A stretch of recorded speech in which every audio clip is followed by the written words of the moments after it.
Andy, are you online? I'm here. Roll calling tonight? Roll call, please. Yes. Trustee Pat, Here. Trustee Brian Swanson, Here. Trustee Dawson, Trustee Rivera, Here. Trustee Carolyn Swanson. I don't see her yet. Superintendent Boras, Here. Assistant Superintendent Chin Ben Dib. Here. Oop, there's Carolyn. Great, I was just about to text her, so. Admit Carolyn.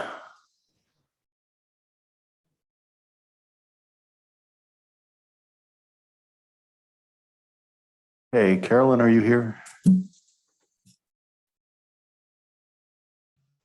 Yes, I'm here. Great, thank you. Okay, Dr. Porras, do you have any changes to the agenda? No, Mr. President, but I do have a couple corrections I just wanted to note so that you're aware. First off, on info discussion item C regarding enrollment and attendance, there are some duplicate pages on the item from consent item K. They're duplicates, so you can just ignore it in that info, the enrollment attendance section that you can ignore, and they shouldn't have been there. We apologize. But they already also exist in the correct item K section. We did revise the presentation for the info discussion review of district enrollment and attendance. That has been posted on the website, and just know that there's a revision, but the public is now aware of it as well. And we'll go over it tonight. And then last but not least, on consent item H with the MPC, just so you're aware, there's an agreement that we have with them that was listed there. Which did not include, it included TB requirements for the teachers, but it didn't include COVID. That's been rectified. There's a COVID notation in there as well that the vaccine needs to be also had. And so that we just finished making that arrangement with MPC. It took forever. So we apologize that we're making that last minute change, but it is now in place as the revised consent item H with MPC. And that's all I got for you. Thank you. Okay, thank you very much. Board, questions, concerns on the agenda? None. Okay. Thank you very much. Do I have a motion to adopt the agenda? So moved. Second. Motion made by Christy Dawson, seconded by Carolyn Swanson.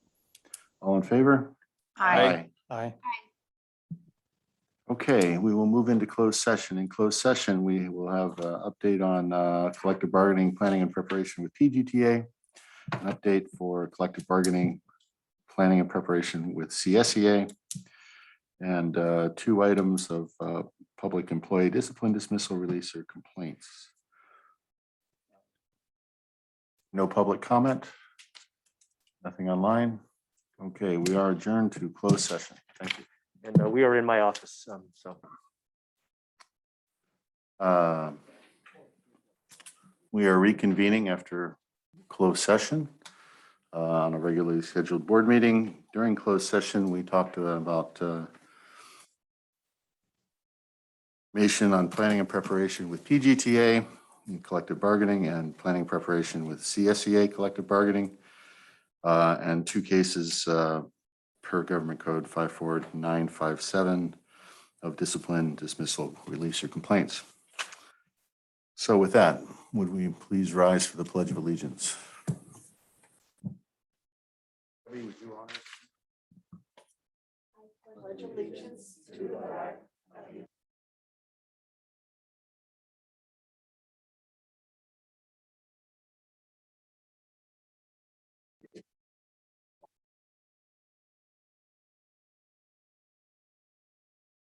Okay, we come back.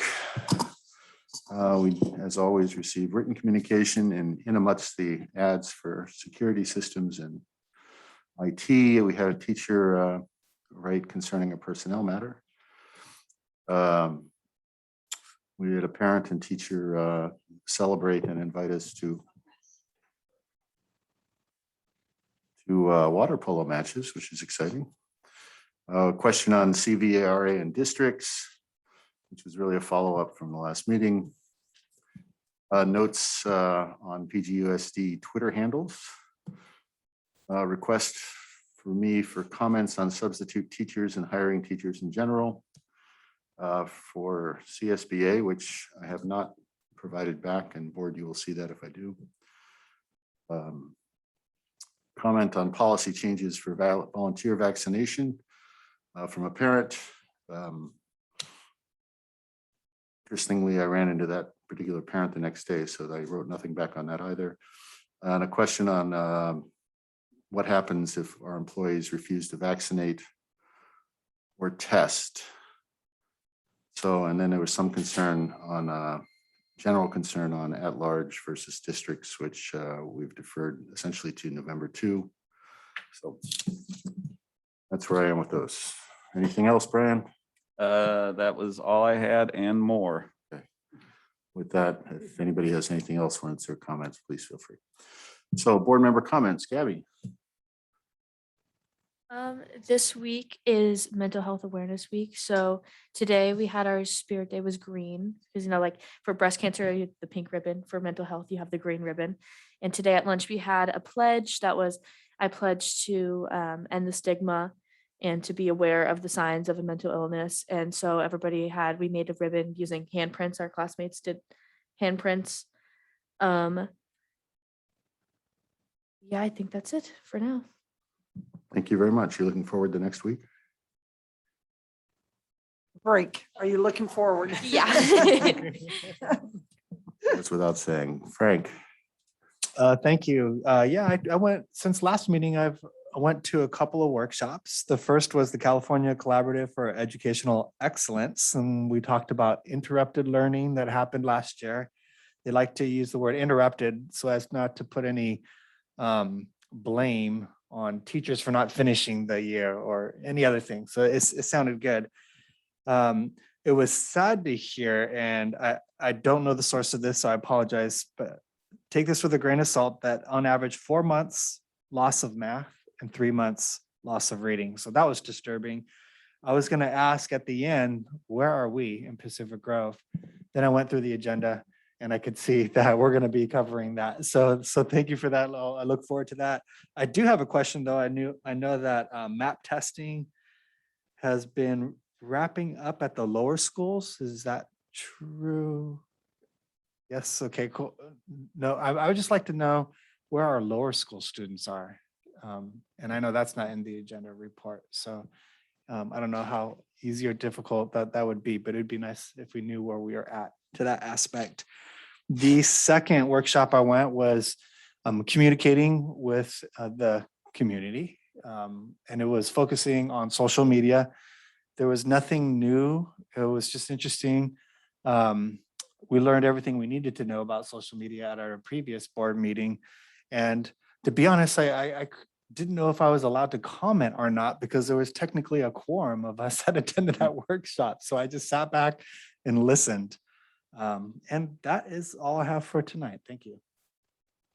Thank you, Frank. Ms. Dawson.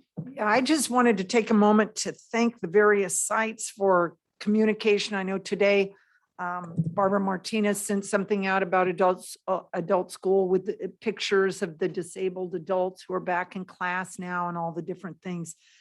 I think it takes a lot of time and energy to get out the weekly reports from the various sites. And I just want to say how thankful we are to get those, because in the times of COVID and even now ramping back up, there's not as much time on site. So to hear from you and get to see kids in action and doing different things, it's just very meaningful. So thank you. Thank you. Brian. A few things. I'm not sure if my math is right, but if it is or close, we're 49 days in so far and on the brink of a break. A much deserved break, and just kudos and hats off to everybody out there, because I know coming back after where we've been the last year and a half was not easy. And a lot of these things, you know, there are hurdles that we're facing that we hadn't necessarily faced before. I think about the email that Sean Keller had sent out, just asking the parents to ask their kids to be nice, you know, where it's like some of these social skills we're kind of relearning. But I really appreciate everything that everybody has come back with, because I know it's especially hard and it's not lost on us just how difficult it is. I think everybody's doing a great job. And again, the break is right around the corner. And then after that, there's only 22 actual days of work again before the next break. So we have that to look forward to. I was thinking about what to do over the break. And if for adult viewing, Dairy Girls, if you want to see how crazy school can be, I would recommend watching Dairy Girls. The new season of Goliath is really good. And also down the street, there's this thing called The Ocean. If you just need to relax and take a look at that would be, I would recommend that. Also in the podcast world, since Facebook has been something we've talked about quite a bit recently, the Wall Street Journal has a podcast series called The Facebook Files. And it's really enlightening and sometimes frightening, especially as they delve into Instagram and body image issues, especially with our young women and the impact that might have on those. So I'd really recommend taking a look. I also attended that same webinar, and I'd concur with what you said, Frank. There's not a whole lot of new information, but what Jessica Hall did present to everybody thought was really thorough, and I appreciate the time that she took in putting that together. I think that's all. So thanks. Thank you. Carolyn? Thank you, John. Good evening, everyone. Let's see, I do have a couple comments. I have a couple of fun things to talk about first. There was a fantastic article in the Herald about our girls tennis team. They're on a record-breaking 21-0 winning streak right now with Coach Kathy Buller. I just thought that was really special. So I want to congratulate the athletes, the student athletes, and as well Coach Buller, because if I read the article correctly, it sounds like she may be retiring from the coach position soon. And my dog is barking. I'm so sorry. So also there's been a lot of water polo wins and water polo energy, and our student rep Gabby, I think you are on one of those teams. Cool. Yeah. Good for you. Thank you for being an athlete for us. So I wanted to shout out to the water polo teams. I think that's fantastic that we have water polo at our schools now. And the Forest Grove Chalk Art Festival was in the Pinecone and possibly another publication. I can't recall right now, but the chalk art this year was a huge aquatic mural that was done by artist Kim Kasner Stone, who's a Forest Grove parent. And she took a really cool approach where she made the art to be one huge mural, and each child, almost 400 of them, contributed just a little bit of chalk coloring to create something really big. And I thought that was a really neat metaphor for how we can all contribute a little bit to accomplish big things. So that was really beautiful to see. So thank you to Forest Grove PTA President Kelly Sanfilippo for coordinating that, and her team and the volunteers, and to the artist Kim Kasner Stone. Let's see what else. So I was able to do a physical tour of the special ed preschool and the state preschool, which are essentially next door to each other up on David Avenue, if anyone hasn't been there. And the people that are at this site are phenomenal. The kids are some of our youngest learners. They're 3 years old roughly when they start there. And these are kids who qualify for special education, or also, and or I guess are income qualified for our preschool. And the folks there are passionate. They showed me around with such pride. They did mention, and I wanted to mention, the site itself, it needs some help. It's not in the best repair. And I do know that our Measure D funds are earmarked coming up for working on that site. And I think it would be, really valuable for the board as a whole. And I think COVID hopefully will be done by then, for us to go visit and just make sure that we're putting, really putting our efforts in there. As a district, at the admin level, we all read that book this summer, the Make the Impossible Possible. And that book just reiterated over and over how the beauty of your surroundings conveys to you how much value folks kind of see you having. And I think as our young students first entry into our district, it's really important for that site to shine as much as we value them. So I'm looking forward to that when it comes up in our Measure D money. And that concludes my comments. Thank you. Thank you very much. Dr. Porras. Thank you, Mr. President. A couple of things for you this evening. First off, I want to thank the high school for welcoming a number of the cabinet members to visit this past week. We had an opportunity. We're trying to focus on one site every couple of weeks to just give a little bit more in-depth visit to, get into classrooms, talk with students, talk with staff, and very welcoming. It was wonderful to see a lot of the work that's happening out there. Principal Garcia, thank you for your warm welcome, and we look forward to getting to the middle school next.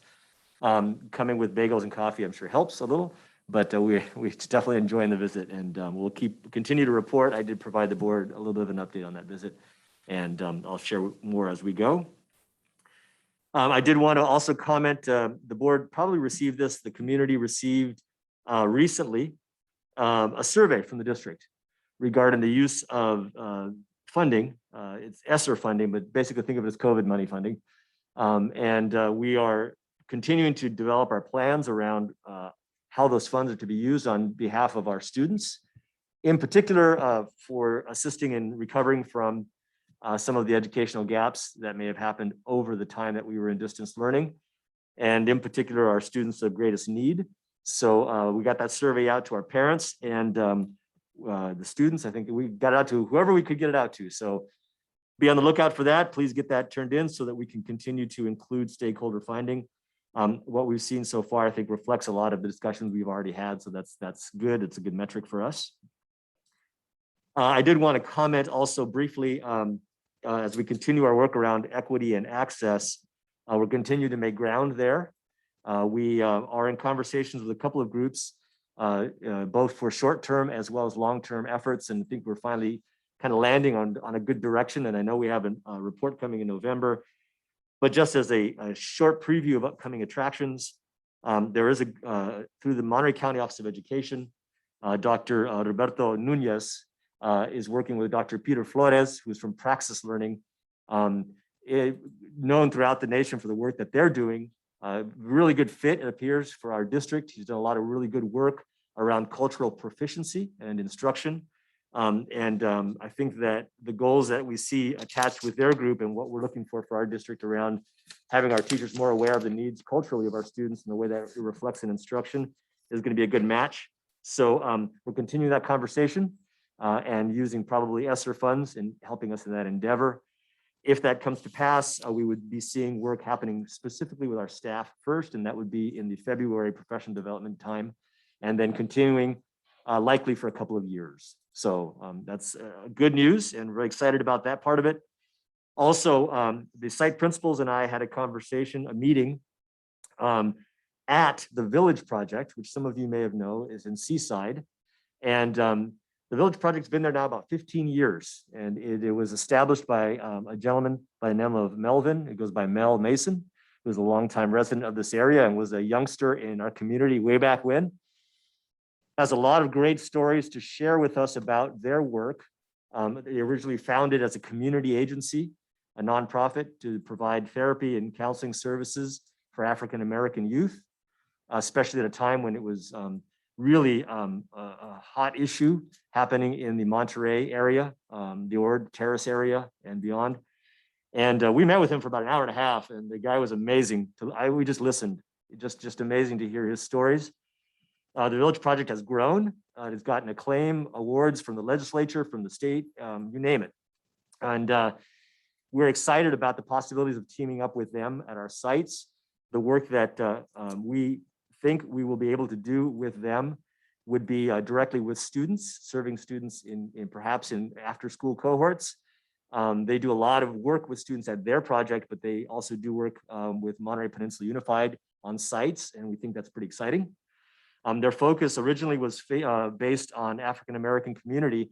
However, over the years, they've expanded to work with 5 different groups: the African-American community, Latinx, as it's now referred to, LGBTQ community, the Asian and Pacific Islander community, as well as the indigenous people.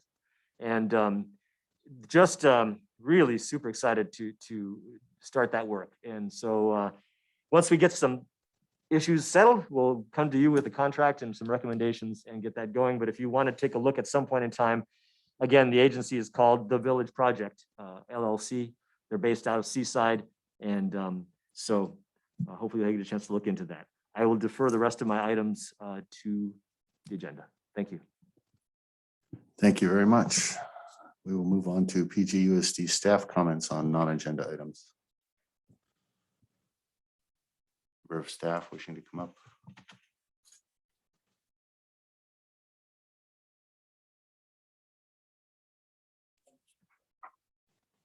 Good evening, Sean Keller, proud principal at Robert Down Elementary School. It's good to see you live, board. Good to see you too, Gabby. I just wanted to start off with announcements, a couple of announcements. First, with our site council meeting that was on, well, our next site council meeting is Monday, October 18th. And thank you to Trustee Carolyn for coming to our last site council meeting. I really appreciate you participating in that. The Tuesday we come back from break, we have our next Islands PTA Dine Out. And that's Tuesday, October 19th from 4 to 9. Next up, we have our PTA Bike Rodeo this Saturday we get back. And that's October 23rd. And that'll be from 10 to 12. And Officer Hanks is helping us get some law enforcement personnel there.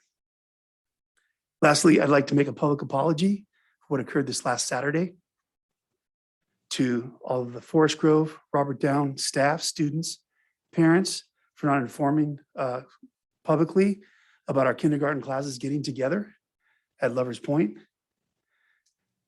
I'd like to apologize to my colleague, Buck Rogerman, for not contacting him about this gathering.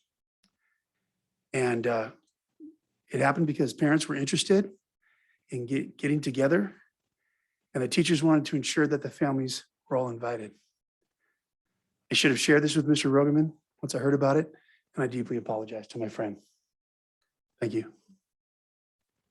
Thank you, Keller. Director Silva. Hello, Director Silva here. I'm just comment a couple of things. I just want to share that I have a social studies adoption committee from our 2 elementary schools. So I just want to publicly say that I am grateful to the teachers who have stepped forward to participate in this endeavor, considering that they are overworked and overwhelmed. And, you know, it's just, you know, when I think about teaching all day long with a mask, I mean, that's huge. And so I just want to say that for the teachers out there, I understand how challenging that is, you know, so that's that. The other piece I wanted to share was around that I have some information on the Spanish endeavor for next year. I had a beautiful meeting today with Lito and Rosa, a lady, part of an organization that is around developing and supporting districts in this endeavor. And I just want to say that we had a beautiful conversation around what the district's vision is and how we might support our students who are native Spanish speakers in a different trajectory so that we can then open up the opportunity for them at high school to take other electives and other opportunities so that they can perhaps do their Spanish 1, 2 at the middle school and then move on to the high school at higher levels so that they can achieve other dreams that they have. So I was very excited about that with Lito. And then I communicated directly with Principal Roach about it. So just very exciting opportunities coming, which I will share with you. So there you go. Thank you. Thank you, Director Silva. Any other staff member wishing to speak this time? Mr. Roach. Thank you, Raymond. Good evening, trustees. Sean Roach, proud principal of Pacific Grove Middle School, and I want to begin by lauding our PTSAs. They are an amazing organization. Excuse me, even with the challenges they face, they persevere, they innovate, all with a smile on their face and love in their hearts. So I'm going to speak on their behalf this evening. First of all, Mix and Mingle is back. I'm really looking forward to that. November 13th from 5 to 9 at First Awakenings. Tickets are $25 online, $35 at the door. Both are well worth it. And I do want to communicate that all schools are looking for donations, so please consider supporting our collective PTSAs and donate absolutely what you can. The PGMS Honors Breakfast is back. It is scheduled for October 26th. Outdoors, we're going to be working with our foods class to get them up to speed, and hopefully they can make a lot of food and make it quickly because it is an early morning event, and it is very, very well attended, especially with families. So our inaugural 7th grade movie night is scheduled for October 23rd.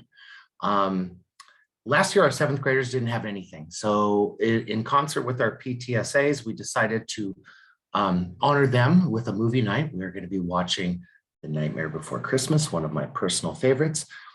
And this should be an earshot and eye shot of our trustee, Brian Swanson. So if you'd like to come on down, grab some popcorn and watch with us, Brian, you are more than welcome to do so. And then for PGMS, we have Red Ribbon Week, which is October 25th through the 29th. Obviously, that is a pledge to remain alcohol and drug free. And we're going to document the events and the impact of that and deliver that to the board at a later date. Thank you very much. That's the PGMS update. Thank you all very much. We now move to individuals desiring to address the board. Public comment on any item of interest to the board within the board's jurisdiction will be heard.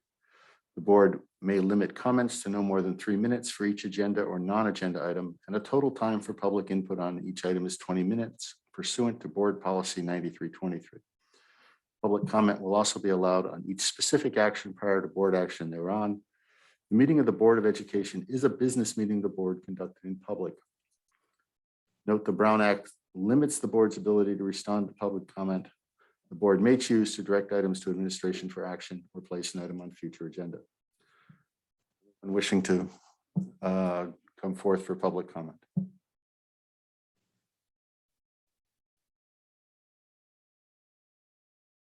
Evening, everybody. Representative Gabby Gona, Superintendent Plas. My name is Mary Toole McFadden. I am part of a 3rd-generation Breaker family. I'm going to read a letter from my daughter, Fiona McFadden. She can't be here tonight because she's on the court up at the high school playing volleyball. She writes, and this is all her own writing. Nobody's coached her, nobody's helped her with anything. She says, hello, my name is Fiona McFadden and I'm a student at PG High School. I'm having my mother speak on my behalf tonight because I am currently at my volleyball game. I'm here to share what happened to me at the beginning of the school year. During my 6-period sports medicine class, Tony Payon sexually assaulted me along with at least one other student. This was the first time I had ever been assaulted by Tony Payon, but it was not the first time he made me feel uncomfortable. I had him as a teacher last year, and he said plenty of inappropriate remarks when female students would answer questions correctly over Zoom, such as good girl, you're gorgeous, I love you, and plenty others. These remarks were more than uncalled for and were only ever directed towards the female population of the class. These inappropriate remarks were only the beginning, which eventually led me to being sexually assaulted. On August 12th, while I was bent over taping my classmate's ankle, Tony Payon slapped my butt twice, not softly or accidentally, asking to get by to grab a roll of athletic tape, which was not in close proximity to me and could have been easily obtained without assaulting me. 5 minutes later, he did the same thing, slapping my butt with his full palm, leaving me no time to move away or stop him. Shocked and uncomfortable, I continued on with my day. By the beginning of the next week, I came forward about my story to Mrs. Grogren, my English teacher, and Shane Steinbeck, the vice principal of PG High School. Tony Payan was put on administrative leave and had no contact with the students of his classes. Mr. Steinbeck, along with multiple law enforcement agencies, questioned me multiple times. I continued thinking I would be served with justice. I also completed a forensic interview, yet after the investigation, no action was taken against Tony Payan or his employment status. A couple weeks later, with no updates to any extent, I got a phone call from Mr. Steinbeck where he informed me that the teacher who assaulted me would be continuing his employment at the high school with no repercussions. Needless to say, I dropped the class. I was informed by the few remaining students of the class that upon his return, he gave a small 2-slide apology and carried on as if nothing had happened. This disrespectful and utter disgusting choice left me with nothing but questions. Why is it that the teacher who sexually assaulted me along with other students is allowed to continue on with a normal unaffected life? Why is it that I have to live with the fear that I will have to face the man who assaulted me every time I go to school? Ms. McFadden, can I hold you for 2 seconds, please? Board, I'd like to hear the rest of this letter. Thank you very much. Not only does the return of this teacher cause me great stress, but it strips me away from my education. I could not continue on with the class that I signed up for to further my knowledge out of fear that I might be assaulted again. How long until I and the rest of my students affected get justice? How many students does it take to be assaulted by this man for the school district to take action? Since that seems to be how the school district views this, what is the number of children needed to be assaulted that must be reached for action? Is my story, trauma, discomfort, and sorrow not enough? The results of this process have disgusted me. This, along with the past treatment of other teachers who have assaulted students at the school, has proven that the Pacific Grove Unified School District does not care for the safety of its students. They care about protecting the pedophiles of this town and their disgusting actions. School board, if you cannot answer my basic questions, then you need to ask yourselves why you allow a man who has caused students this much pain and trauma back in the classroom, where he may continue on with this pattern of assault. Thank you, Ms. McFadden. You're welcome. If you'd like to leave that with Raymond, it's up to you. I'm sorry, If you'd like to leave that letter with Raymond, it's up to you. who's Raymond? Sorry. Okay. Thank you.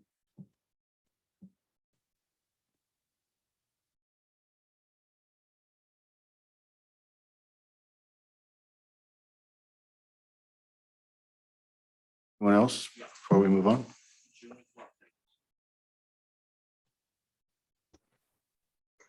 Hi, this is Jung-Hwa Kim, and thank you so much, Chair and Trustees. Pardon me 1 second. We'll come right back to you. Okay, Thank you. Go ahead. thank you so much for that, Chair. I am very moved to hear about this sexual assault on one of our students by a teacher, and I'm very concerned. I just wanted to let the parent know that there are resources, and the Rape Crisis Center in Monterey has broad services for sexual assault survivors, as well as counselors through Harmony at Home with offices locally in Carmel and Salinas. So I can forward you my contact information directly, and it's JUNGHWA at harmony-at18-home.org. Thank you.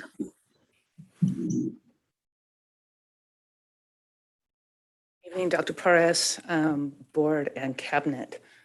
My name is Patricia Kelly Ramirez, and I have been in education for over 27 years. 2 of them were with Pacific Grove Unified School District. Hello, Mr. Rugerman and Dr. Perez again. I currently work for Monterey Peninsula Unified School District as a math teacher. It saddens me to hear the stories of Fiona McFadden as well as another female student who I take completely seriously and believe them. Believe them 100%. And for it to have a male, we've all had the Keenan training on sexual assault, correct? Don't we all have to do that as educators, the Keenan, right? If this was in the workplace, the person would be fired. If Tom Newton, my principal, left behind, he'd be fired. Their student? What? How could this happen? I do not understand. We, all of us educators, have that training. We are told again and again, it is not okay to touch somebody else if they don't want to be touched. Now, we know that we have my own personal complaint that made me very overzealous about another teacher touching my own son when he had a broken wrist and twisting it with a cast and several other things. That's beside the point, but the point is that it's happened before. There was one investigation.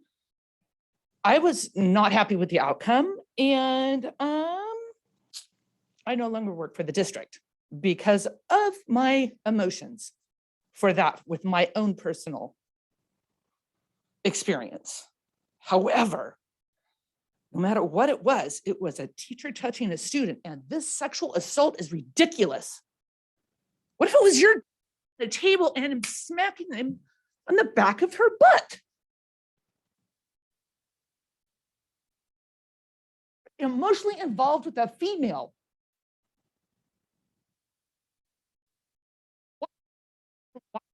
That does not make sense to me on any level. I am a fourth generation Pacific Grove person. My grandparents came here in the early 40s. Okay, my dad was class of 49. Her father was class of 48. My mother, everybody in my family, PG generation. You know, we need to uphold the level of hometownness that Pacific Grove is.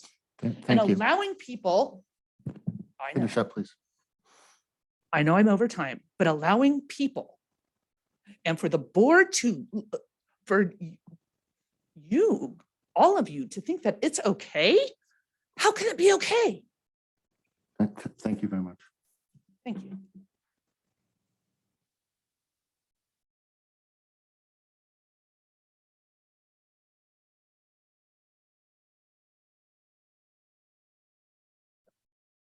Good evening. My name is Tara Julius. I'm also a mother of a high school student who was a victim of sexual misconduct in the classroom. I want to urge the board and our administration to consider strongly how we can go about making this situation better for our students. The message cannot be left at the people who are brave enough to speak up suffer consequences, and it's okay to get away with just a little bit of wrongdoing. Our students are watching, they're smart. We need to have all of our students understand what grooming behavior looks like and what boundary checks look like. So that the message to our young women is that if you are brave enough to speak up, we will do what's right. We will do what's right. And we're not in a position right now that we can say this is what right looks like. There needs to be some kind of education for our students to follow this up in a way that is meaningful for life. Thank you. If anybody online? Daniels.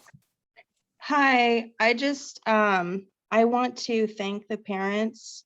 I don't know you, I don't know your children, but I want to thank you for your courage in coming forward and speaking out about this. It takes a lot of courage for girls to talk about this. It is also a national issue. And in Pacific Grove, we do have in the community a culture of quietness and toxic masculinity. And it makes this safe for predators to do what they do, to objectify and coerce, use their positions of power to abuse young girls. And it's repugnant. And I think that this is something that we need to continue to speak out against in order to make these changes. And, you know, like, I just think it's horrible that the sweeping of the rug, sweeping these issues under the rug and allowing this person to have access to these young girls.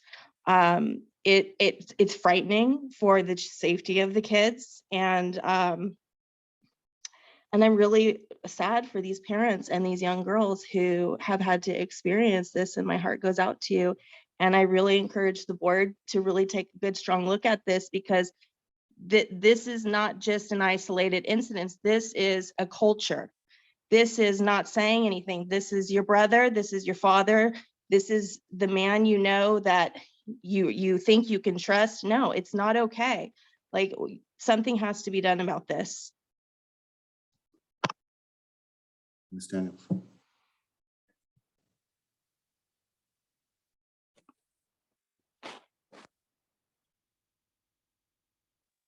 Hello. Yes, go ahead. Hello, my name is Catherine, and I have 2 daughters that go to Forest Grove.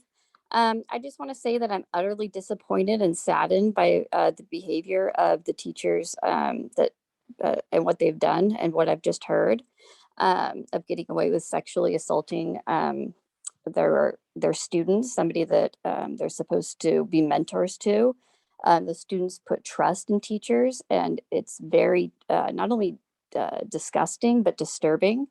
I really encourage the board to take action on this as a mom with 2 daughters. If it's not, I can't see that I would feel safe allowing my 2 daughters to continue to attend a district that, you know, doesn't take action, thinks that this is okay. So I think that this is a matter that is extremely serious and needs attention abruptly. And so thank you. Very much. Sir?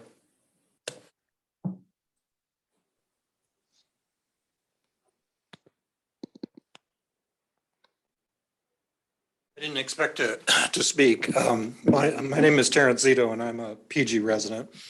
I'm also I was a 20-year teacher of special ed at Seaside High School, and also a council member here at PG. And I don't know, I've been retired for a number of years, like at least 10 years. And I can't imagine this happening in my classroom or any classroom at Seaside High. I'm kind of shocked. And I want to support the mother and her daughter. That letter certainly has the ring of truth to me. And I think you would be negligent in your duty if you don't really take this seriously. Pardon me? Go ahead. It's extremely serious. I mean, if he's doing stuff like this, I mean, I can't even believe it. I mean, that this would happen in a classroom. What else is he doing? I mean, this needs to be thoroughly investigated, and I mean, there has to be consequences, my God. Anyhow, thank you very much. And I hope you do right by the parent and this child. Thank you, Mr. Ito. And we have one more online, and after that, we'll call it, I think. Hello, hi, my name is Valerie Anthony, and I just want to say, as a mother, you know, of 3 kids in Pacific Grove, I have 3 small boys, but the reality of the situation is it's really heartbreaking to hear parents speak about what is happening to their children, their minor children on top of that, in the school district. And I'm really hoping that the board is taking this seriously, because the reality of the situation is that between what's happening right now and the meeting that occurred on August 19th, it's pretty clear that, you know, our community has some serious issues that we need to address. And sweeping them under the rug does not protect us, and it certainly does not protect our children. Thank you very much. With that, we will close public comment and move on to consent agenda. As you know, we are not under Brown Act, we are not really going to respond to public comment. And administration has actions already set. So consent agenda, board, questions, concerned, anything on consent that jumps out? I think it's pretty straightforward, actually. I didn't even bother contacting anyone. Nothing here. No, no questions No. at this time. Thank you. Carolyn?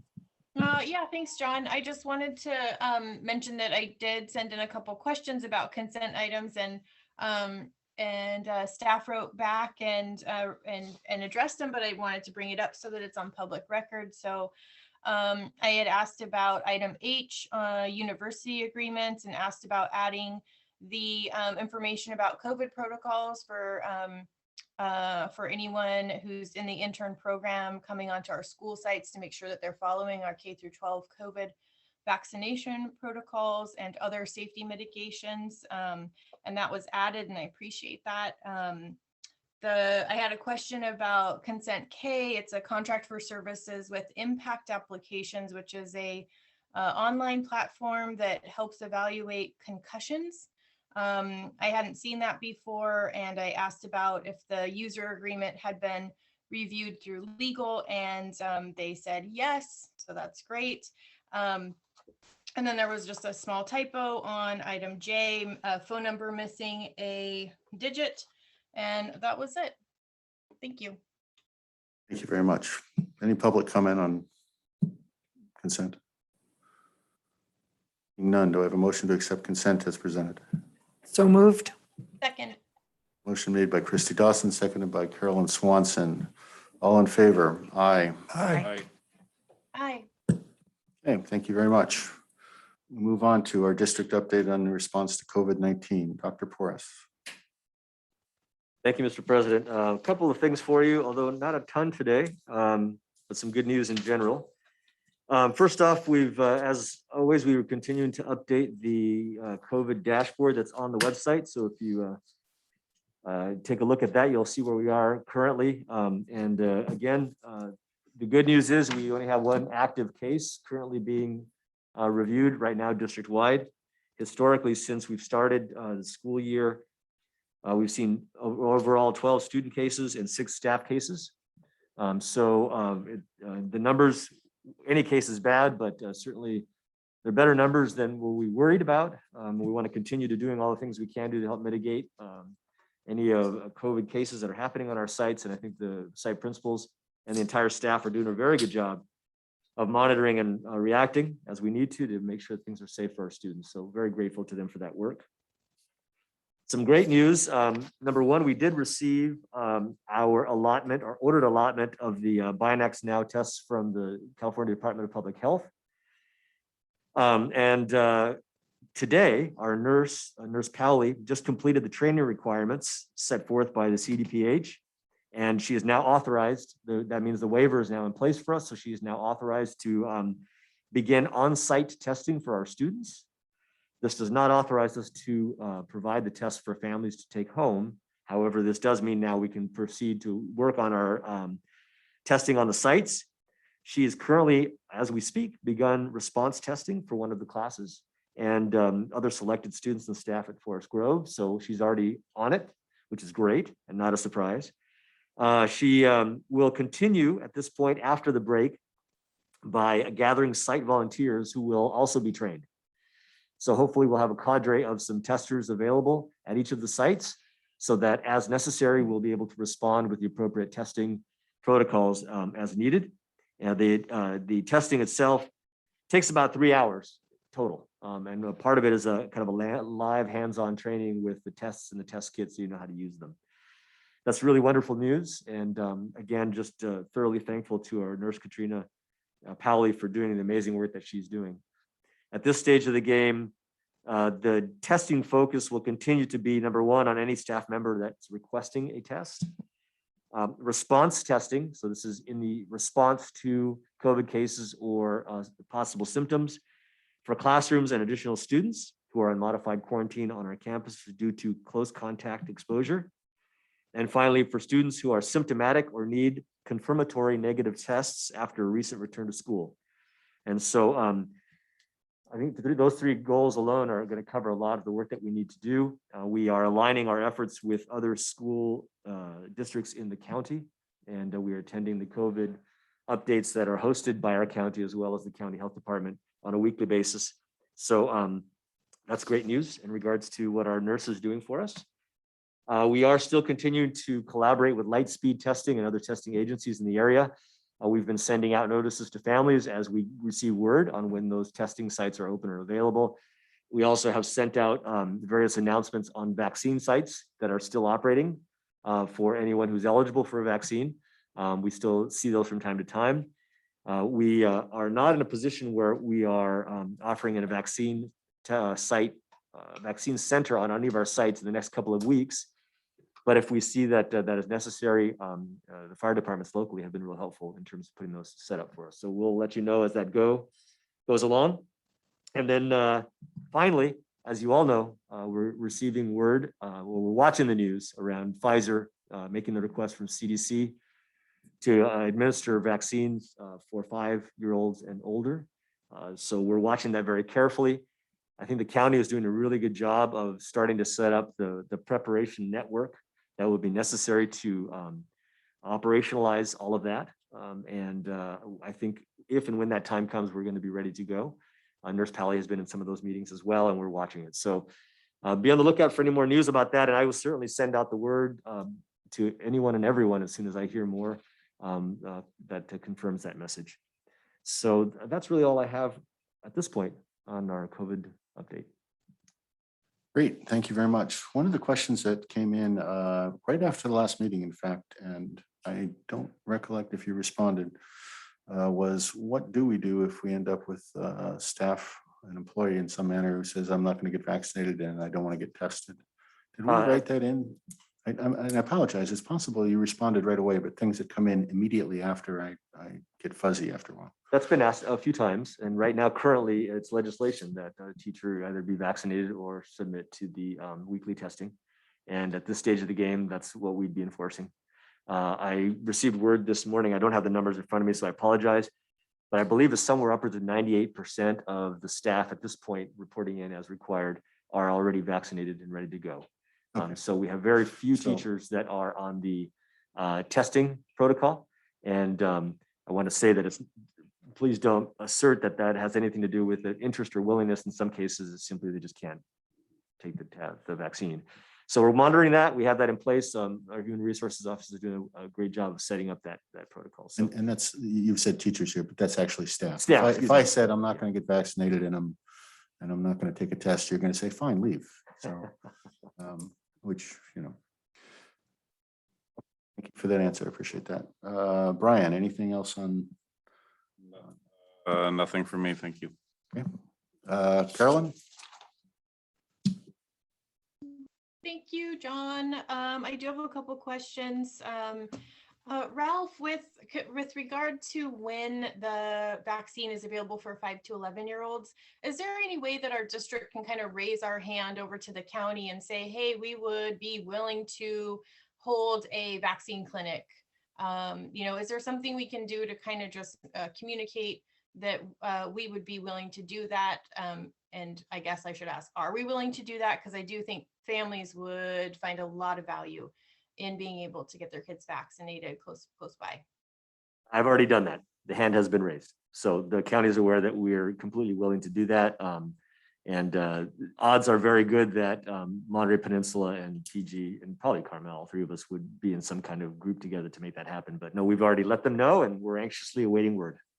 Thank you so much. Thank you. And then I looked up our CDC transmission level for the county today. Today we're in substantial zone, which is the 3rd out of 4. 4 is the highest level. And so I'm just thinking about that. And I'm remembering last year when we went into holiday time, that is when the cases really went up. And so I'm just thinking ahead and wondering if we can explore a little bit of, we've got this break coming up, for example, where families are most likely going to be traveling during this week. can we do some sort of testing with consent of the parents of the kids when they get back from this October break or back from Thanksgiving or back from winter break? How do you feel about that? Well, if we were to do that full scale with all of our students, it'd be upwards of 1,800 tests. So we would exceed the test kits that we already have currently. At this point, that's not in our protocols. I can certainly talk with Nurse Powley. I don't know of any of the districts except for one very small district that is planning to do that, but that district I think has 60 students in their charge total. Certainly if the board would like us to entertain that, we can do that, but that's not in range just right now. Yeah, I mean, I would love to see pool testing for the students when they come back, and that's where there's one PCR test done where all of the students contribute a saliva sample, and those get sent off, and then it's a great, fantastic monitoring system that wouldn't utilize our small cache of rapid tests, and I think it could bring a lot of peace of mind. And we could talk with Nurse Katrina about the timing of it. Maybe we don't want to do it the moment that the kids come back, or maybe we do. I don't know what the health guidance is for that, but I would be absolutely in favor of that for peace of mind and health for our entire district to stay open over the holidays. Thank you very much. We'll move on. Frank, anything? Thank you for that update. I remember the little hiccup that our county went through when we had the vaccination first come out for us adults. So I am very pleased that you are being proactive in setting up what it might look like if they get their approval. So thank you for being proactive with that and raising our hand. Thank you. Gabby? I think it's really cool that they're going to be able to, like, that you have put in the motion to have a vaccine clinic close. I had a scare a little bit ago, and it ended up nothing happened, but the closest like test clinic was so far away that it was so inconvenient to go out and like get a test that I think it'd be really cool to have a vaccine clinic locally. Thank you, Ms. Dawson. Is there any more specificity as far as 5 to 12-year-olds? Because I thought a month or so ago, I heard it was so imminent, it would be within the next few weeks. Has that? At this point, they said they would review it, and we wouldn't have word till the end of October, more than likely. End of October. Okay, that was my question, and I concur with everybody. It's good we're out there and taking care of the kids. Thank you. Thank you very much. We'll open to public comment. One online, we'll start there. Hi, thank you. Can you hear me? Yes, thanks, Robin. All right, thank you. Hi. First, I want to say I really appreciate the schools are doing a lot of great work on mitigation, and our case rates have been so low so far. So thank you so much for that. Of course, I always want us to look for ways to make the risk to kids even lower. So I would like to ask the board to consider policy of keeping kids within their classroom group during lunch specifically. Small, stable groups at lunch when the kids are close together and unmasked would reduce the risk of exposures overall and reduce the risk that there is an exposure that occurs, but parents aren't notified about it because it's outdoors. And I think that is a concern because the CDC guidance recently has been clarified to make it clear that outdoor exposures at supervised school settings are considered close contacts and should be contact traced. But just overall, stable small groups at higher risk times like lunch is a best practice that reduces the chance of an in-school transmission, and it really doesn't have much downside that I'm aware of. So I hope that the district will consider this to increase the safety of the kids, especially for just these next couple months while we're waiting for the elementary age ones to have access to vaccines. And I also just want to strongly support Carolyn's recommendation for encouraging and providing screening testing for students as they come back from the school breaks. And if it isn't feasible to do that for all the schools because of the number of students, to maybe consider the elementary schools, since again, those kids are not yet eligible to be vaccinated. Thank you. Thank you, Ms. Pelk. No others? Dr. Porras, thank you for the update. And I'm glad we have kits. Well,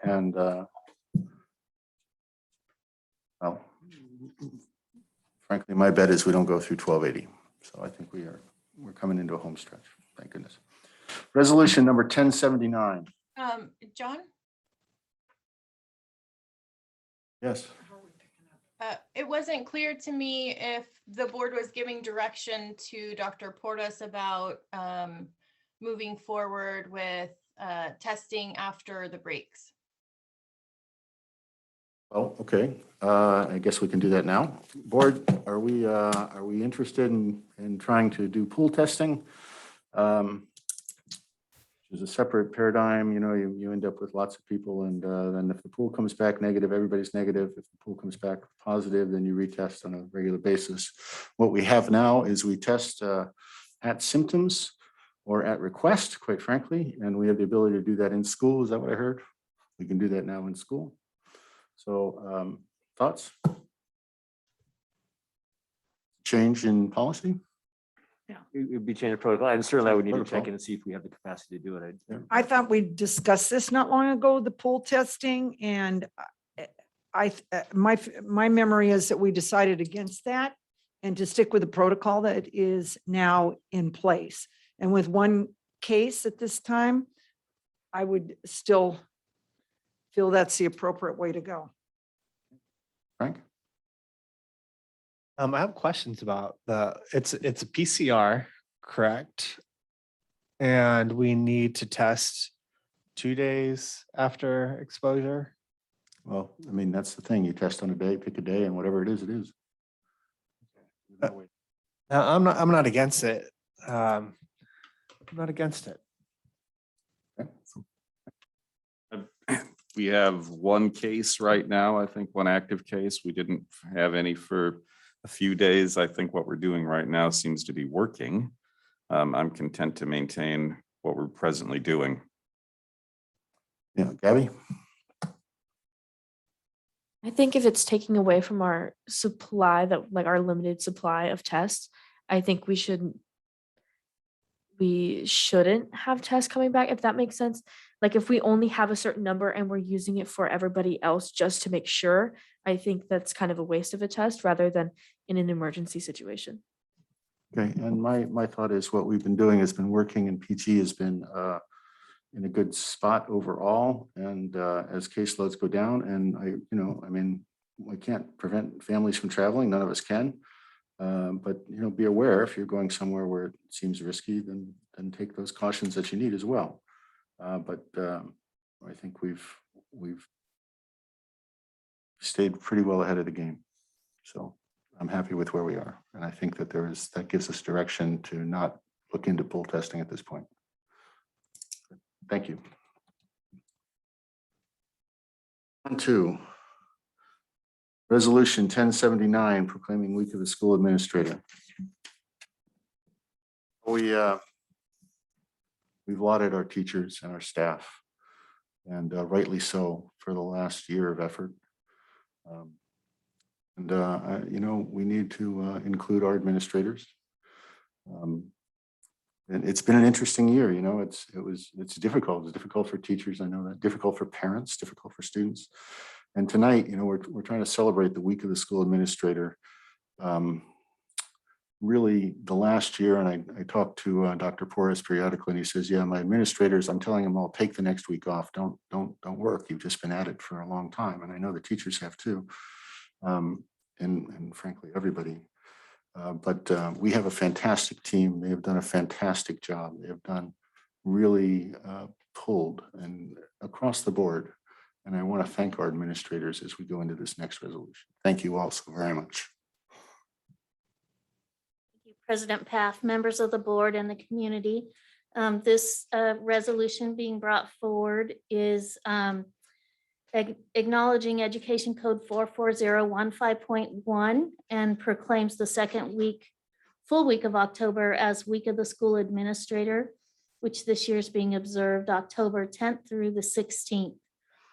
And a little background, the term school administrator is a broad term used to define many education leadership posts, which include superintendents, assistant superintendents, principals, assistant principals, special education and adult ed leaders, curriculum and assessment leaders, school business officials, classified educational leaders, school administrators who began their careers as teachers, and those from other fields have demonstrated dedication in their efforts to effectively lead public education and improve student achievement. So with that, administration recommends approval of this resolution and proclamation. Generally speaking, President Path, you or someone you designate reads. I'll read through. Okay, thank you. Pacific Grove Unified School District Board of Education, Resolution 1079, Week of the School Administrator. Whereas leadership matters for California's public education system and the more than 6.7 million students it serves. And whereas student administrators are lifelong learners who believe in the value of quality public education, and providing quality service for student success is paramount for the profession, and the future of California's public education system depends upon the quality of its leadership. And whereas school leaders depend upon a network of support from school communities, teachers, parents, students, businesses, community members, board trustees, district and county staff and resources to promote ongoing student achievement and school success.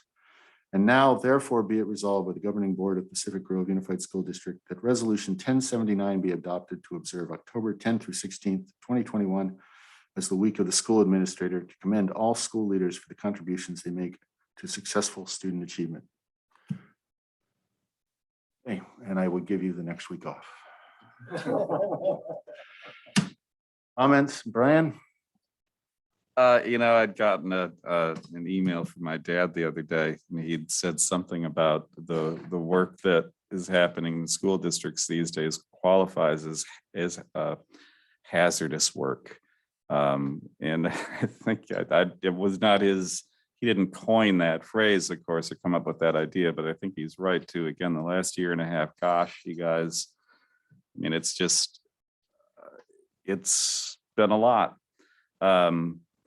When I think about what we've seen over the last year and a half, though, too, I don't recall anybody complaining, which is just astounding to me. Everybody's just continually stepped up again and again and again and again. Just, it's amazing. So we have a fantastic district from admin through teachers to everybody that's here, but I'm glad that this singles you all out too, because again, we couldn't do it without you, and we have a fantastic team. And so thank you for being there every single day. And it has been every single day. You're thinking about this on the weekends too. And I know you have next week off, and I hope you take advantage of that. Try not to think about it for a little bit. You deserve a break.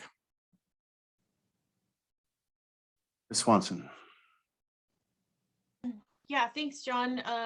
Of course, this is an easy one. This is anytime any of our staff can be recognized, from people who work in the offices to the district office, to the teachers, to the bus drivers. Everybody deserves a lot of thanks. And I'm going to stop talking so that we can move on and hopefully get everyone home and done with work as sooner than possible. So thank you.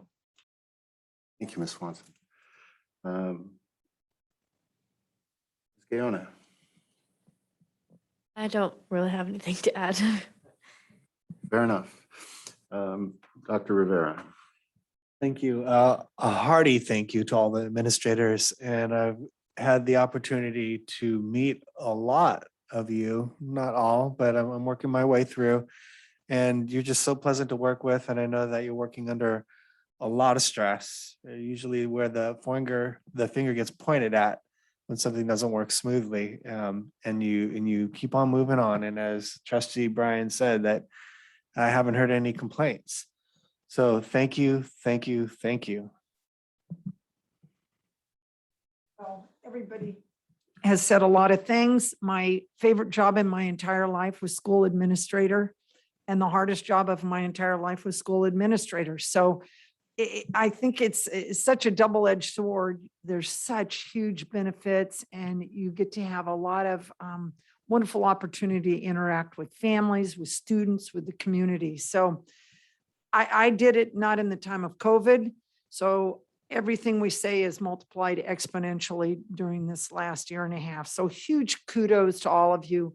It's nice to hear from everybody, and hopefully you hear it all the time and say it to yourself in a mantra. This is the best job ever. I love it. And you can hang in there and keep going. So I agree. Take next week off, get some rest. We're life balance and try to keep on keeping on. Thank you. Thank you very much. Dr. Porras. Thank you, Mr. President. I appreciate deeply the board's comments for the team. I've said this often and I'll continue to repeat it. I believe I have the best administrative team in the nation. They're an amazing crew. And we talk about the work that we do, and you're right, Trustee Brian, I've never once has any of them complained about the work that we've had to do especially over the last 20 months or so. And people are working hard when I give them a call on Sunday morning at 8:30 and say, hey, Buck, you know what? I need you to do this for me. I'm sorry. And immediately he calls back, 10 minutes later, he calls right back and says, I'm on it. No questions asked. He just does it. And everyone on the team is that way. And boy, I tell you, I could not ask for a better team. I'm blessed. And so thank you for the words that you've extended to them. I hope they all take a good break, and deeply appreciate the work that the team does to serve our students in this district.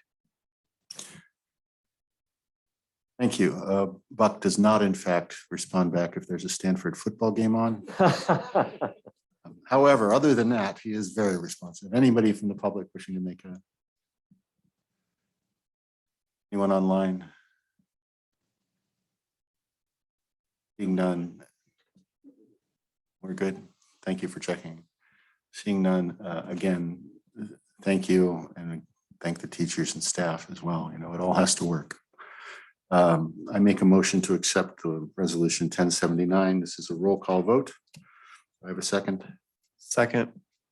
Motion made by John Paff, seconded by Frank Rivera. Roll call vote, please. Trustee Paff, Aye.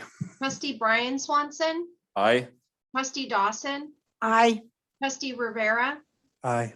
trustee Carolyn Swanson, Aye. student advisory.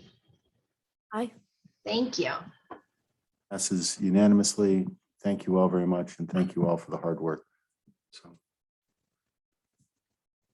Okay, we go on to declaration of need for qualified educators. So, board, if we have had the opportunity to read this, what's actually written is pretty straightforward, and I think basically it allows us to hire people who have not finished a credential, but as long as they are working within the field in which they're going to get their credential, they are allowed to work for us.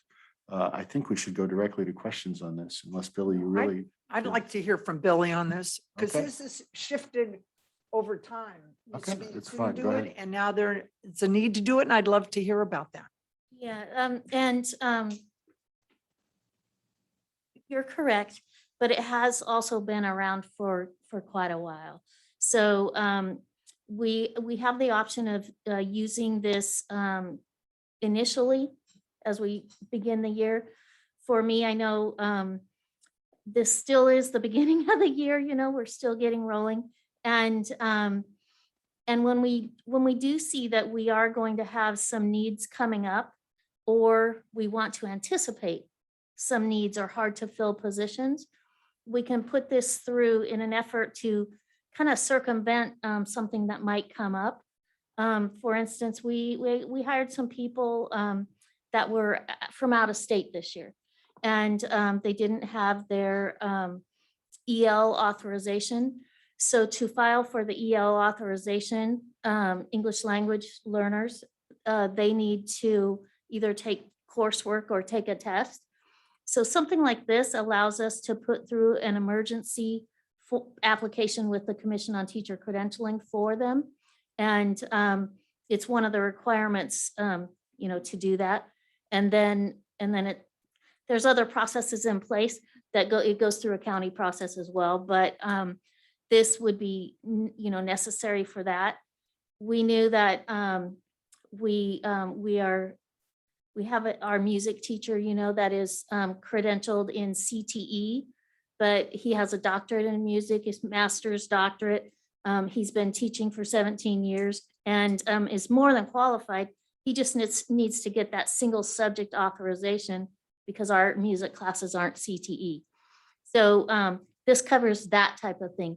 It covers anticipated needs just in case we have a math teacher leave, or our Spanish teacher leave, or any of these positions on here. We were thinking that some of them could be difficult to fill, And we might have to pull in someone on an emergency authorization.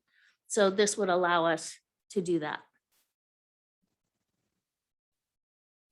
Thank you, Billy. Ms. Dawson, welcome. other questions? Well, the numbers seem a little high, and is this, you're saying this is the way it always is? I know that when I've read other LCAPs and things, everybody's fully credentialed in the areas they're teaching. Everyone's fully credentialed. What this is that there's some small things, and it's not necessarily things that are right now, but I was trying to anticipate if anything else came up. For instance, we might hire a Spanish teacher that we want a B clad, and they only have a clad. And so for a bilingual authorization, we're going to put through an emergency B clad for them while they either take the test or coursework and earn it. And it's good for 1 year. Okay. Yeah. The math, I mean, you explained just now the music, the math.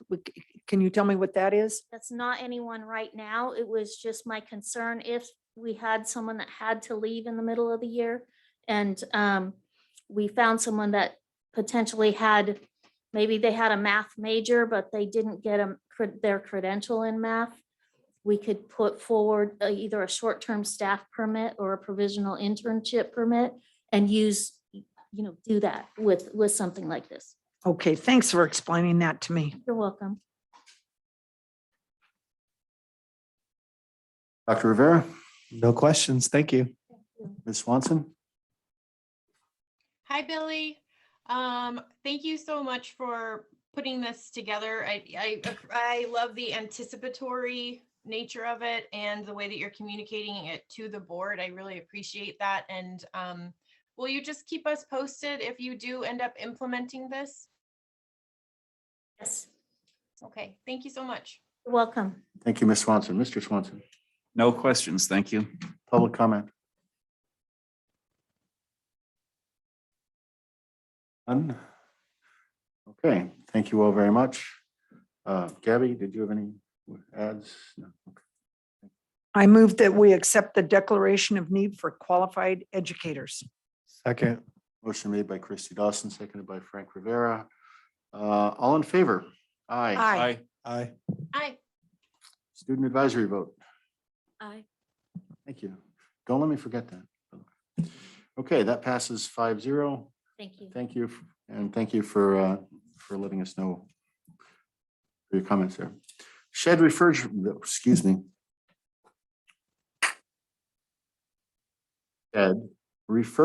project at Robert Down Elementary School. Mr. Keller has a shed he would like replaced.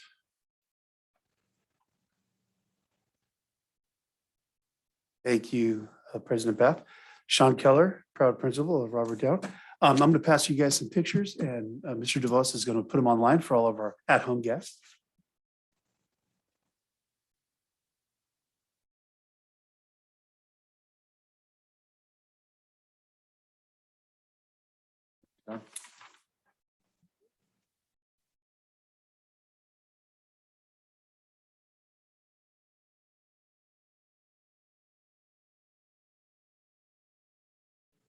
Sorry,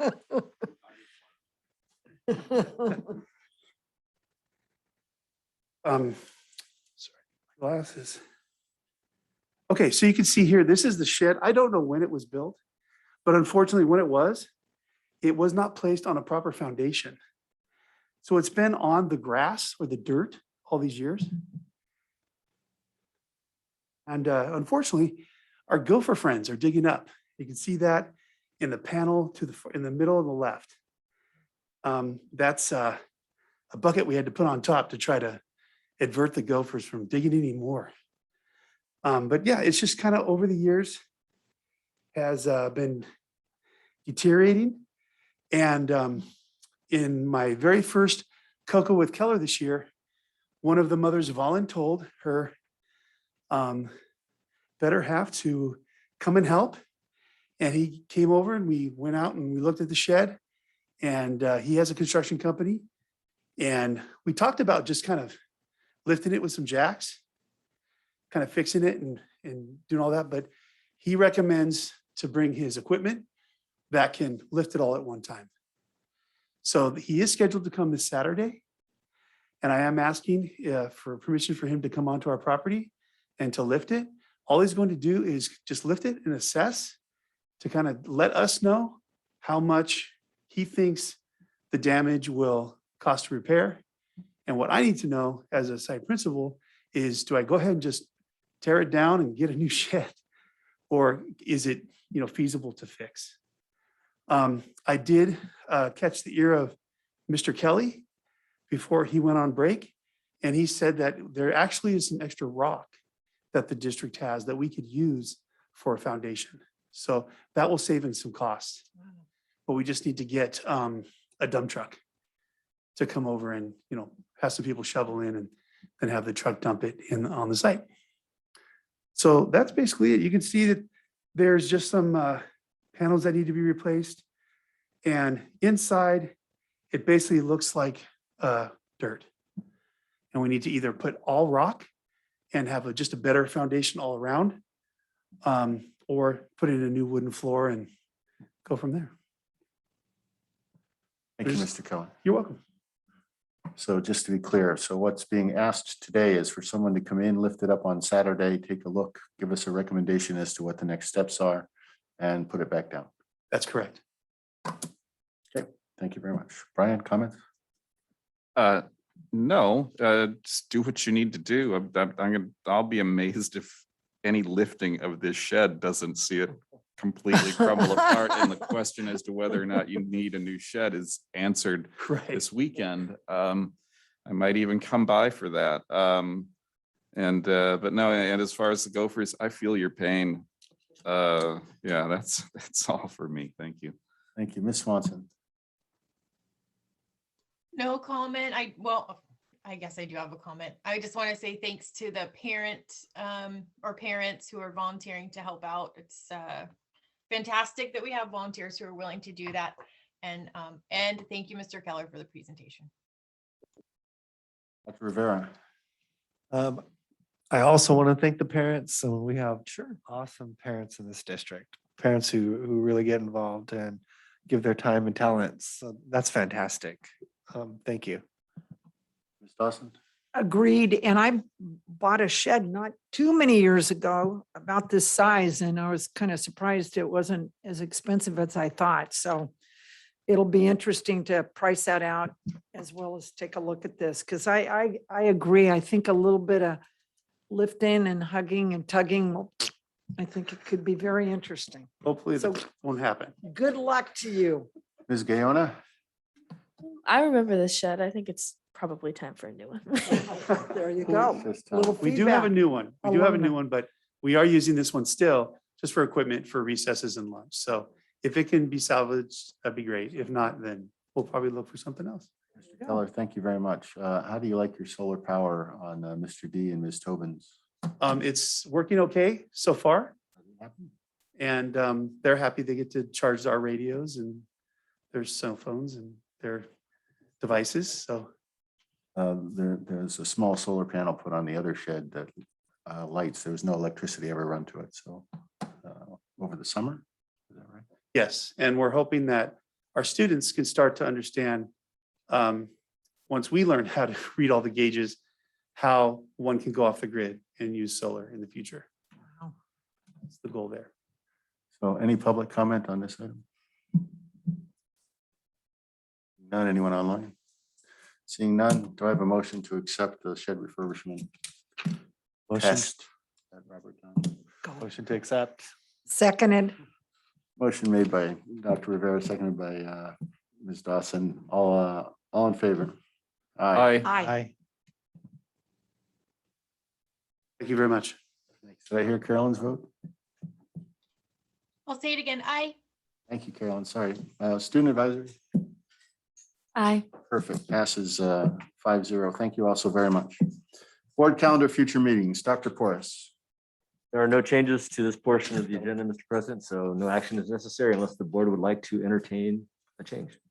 Okay, at this time, I don't have anything. Christie, anything? No, not at this time. Thanks. Dr. Rivera? Nope. Does actually have a question. Yes, does the town hall need to be on here? Or- The town hall is not officially a board meeting. Okay, So, but we'll get an announcement sent out on that probably right after the break. Wonderful, thank you. Ms. Swanson, No comment. thank you. Mr. Swanson, Nope. Abby? No comment. Okay, public comment? Seeing none, there is no action required. Thank you also very much. Information, discussion, review of bus ridership. Ms. Chin Ben Dib, and I believe we have an update to this. Is that correct? No, yes. Did we get an update earlier in the day?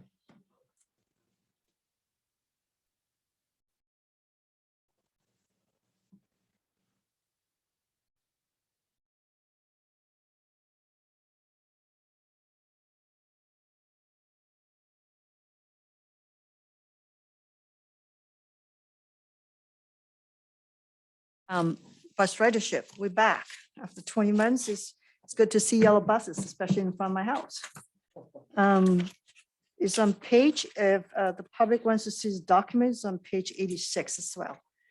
So obviously, the most current one is 21, 22 is the very right column.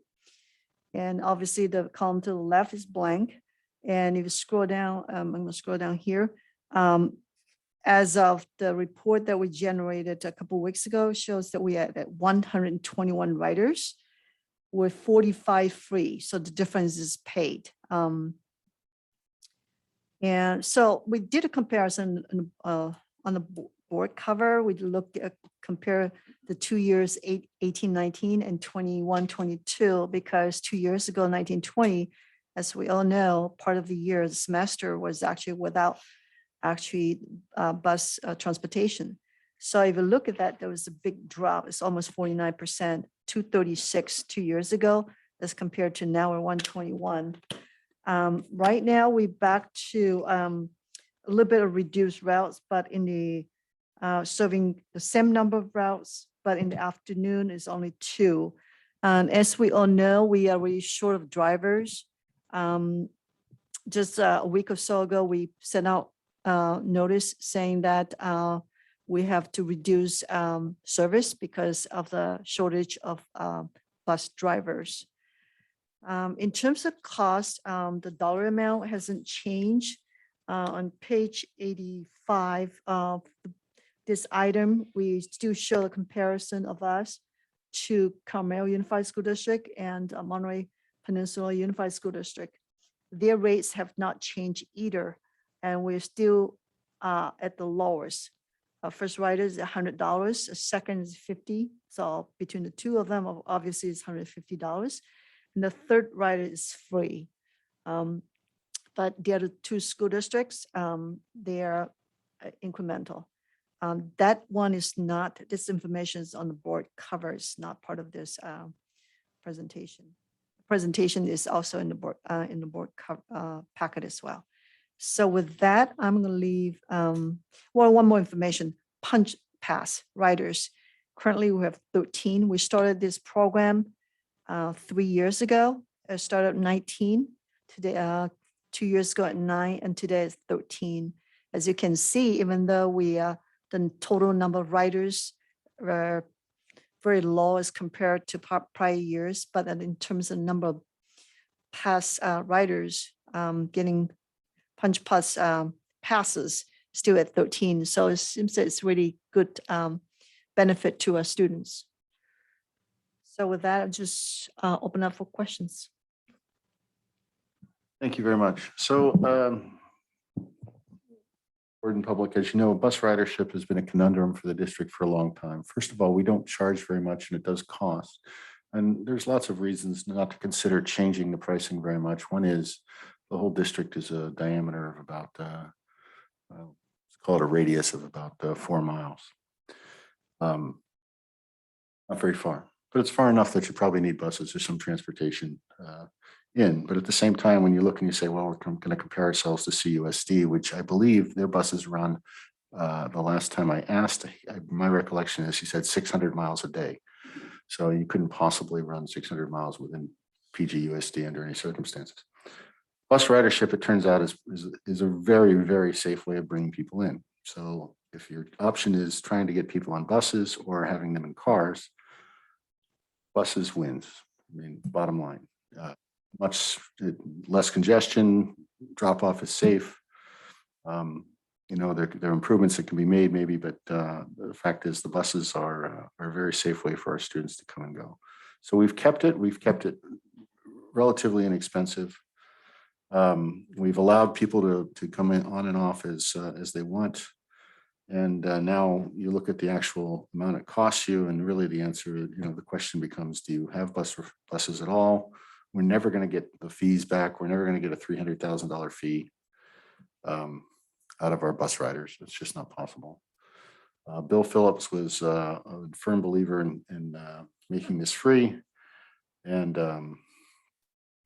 where it is nominally is very nominal still. So I appreciate the information. I don't think I want to make any changes right now, and I defer to Mr. Swanson here. We'll move on. Well, I love that we've kept a lid on the fees over the years for the most part. I mean, the changes have been pretty small. The addition of the Punch Pass program is nice. It's nice to see that it's being used. And I'm not suggesting any changes here as well. I am curious, Song, you'd mentioned, so there was a reduction of service, but in what way did we reduce the number of stops? Did we reduce the number or yeah, I guess just in what way did we reduce service? It's just pretty much from 3 buses to 2. What I understand is that sometimes the number of students at each stop is just not as high, so that could, without really inching into the time that we pick up the students. So even though from 3 to 2, we're still within, you know, amount of time to transport the kids to the school on time. So we're still getting those kids. We're just, yeah, okay. That's right. That was the thing I really was hoping to clarify. So that's all I've got. Thank you. Thank you very much. Ms. Swanson. Hi, Song. I have a couple questions. You know, overall, this is such a strange year. I don't think it's the year to make any changes on bus decisions. But I was looking it over. It looks, and let me ask you a question. The free riders, are those the kids who qualify for free reduced lunch? Yes. So one of my concerns, and maybe we can talk about this right now, is since our lunches and our breakfasts now are completely free, how are we going to continue to capture that information for these families? There's a good question. I think right now, the director Lip, we have to double check with her whether she's still required to track that. But I think we still have a process because it's free because of the program. Although the program is only at least officially going to last into next year.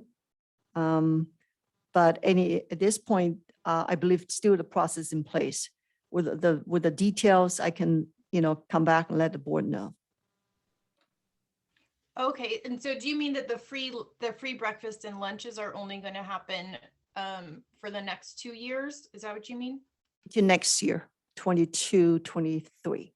And then after that, they perhaps will go back to not being free. We didn't know at this point. At least the legislation is only going into next school year.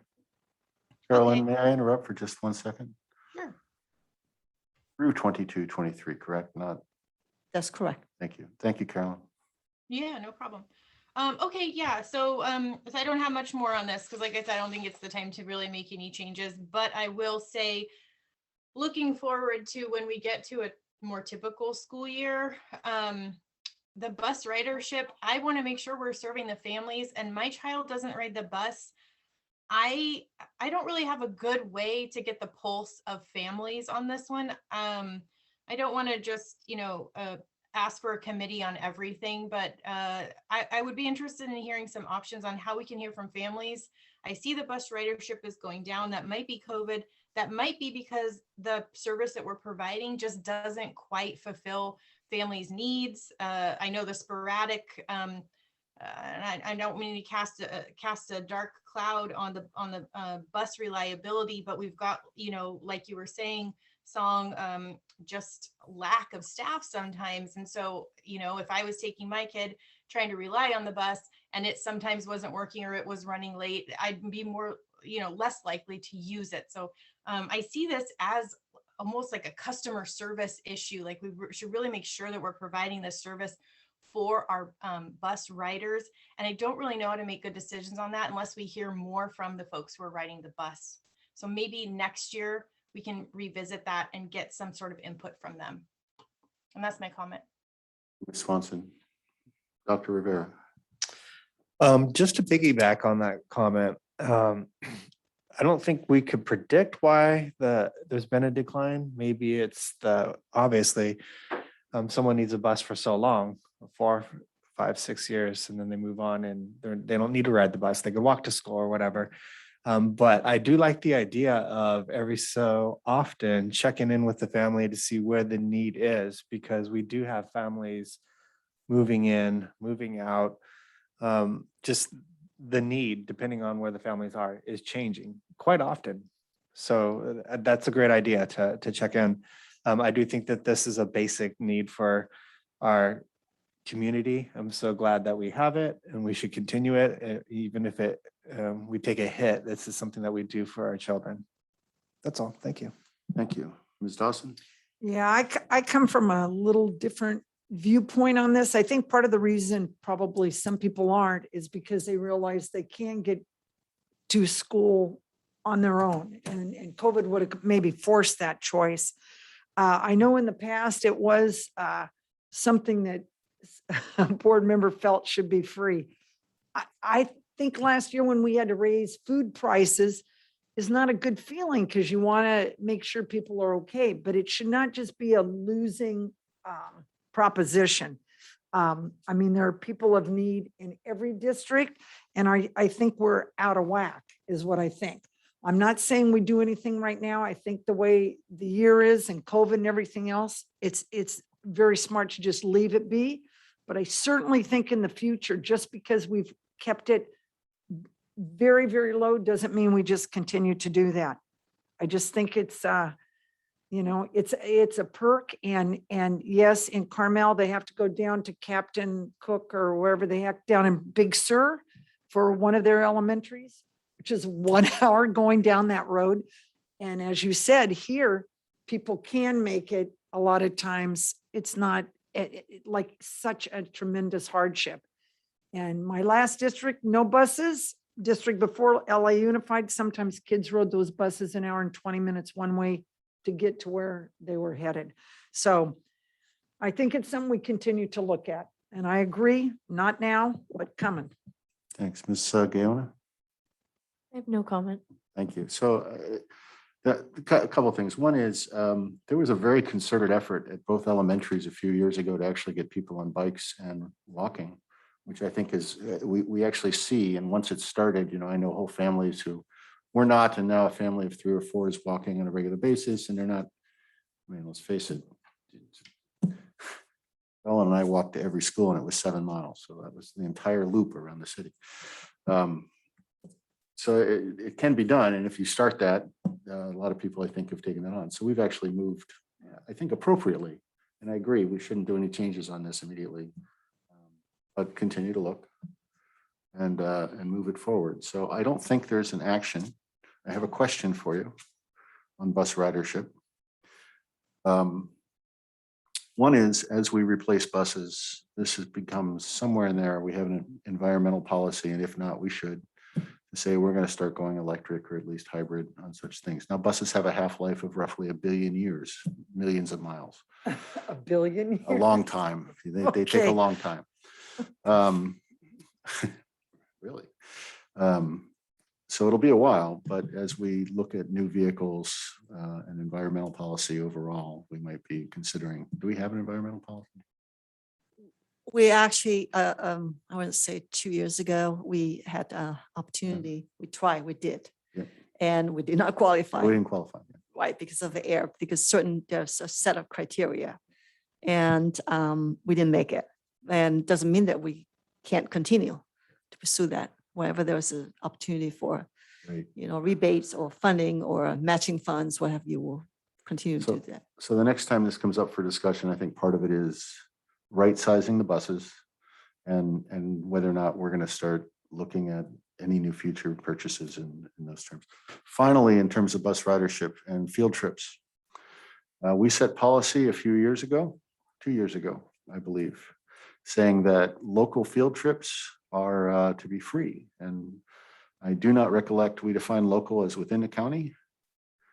But if Mr. Rogerman's first grade wishes to go to Earth at the middle school in Carmel, that is a free trip, correct? That we're not. Within the city, I believe it's the city. We of just- PG. It's only within the city of Pacific Grove? Yeah. Mhm. Okay, so that Grove that County 2 miles. downtown. Right. So there is a range limitation of that of 8 miles. Okay, good to know. Thank you. Public comment. Public comment, go ahead. Hi, sorry it took a while to unmute. This is Joan Wine. Thank you so much for discussing this. It feels a little bit odd after the beginning emotional comments, but regarding this particular issue, I appreciate your bringing it up. And I love what President Pav said about buses having a half-life of billions of years and right-sizing the buses, and that this is a value to provide access to education for all of our students. I am concerned about the financial sustainability as well as the employees' sustainability in the next 10, 20 years down the road. So it'll be interesting to see what you come up with, and I feel buoyed by your guidance with regards to this. I am a member of the Traffic Commission, and we have a bike subcommittee that has been looking at alternative transportation and supporting bikes and pedestrians. I'm also a member and encourage everyone to attend the TAMC Bike and Ped meeting. That's every month on the first Wednesday. And if you have any comments or suggestions or questions, please do contact me via the City of Pacific Grove Traffic Commission and Family That Shops Together at gmail.com for any traffic related issues, including bikes and walking. Thank you. Ms. Kim. No one else? That was information discussion only. Thank you, Ms. Shin-Ben-Dib and board members for thoughts on this. And move on. Pacific High School, you're on special assignment update. Dr. Hagquist. Just 1 second. And Larry, I'm going to stand up and step outside for 2 seconds, but don't take it personally. Be right back.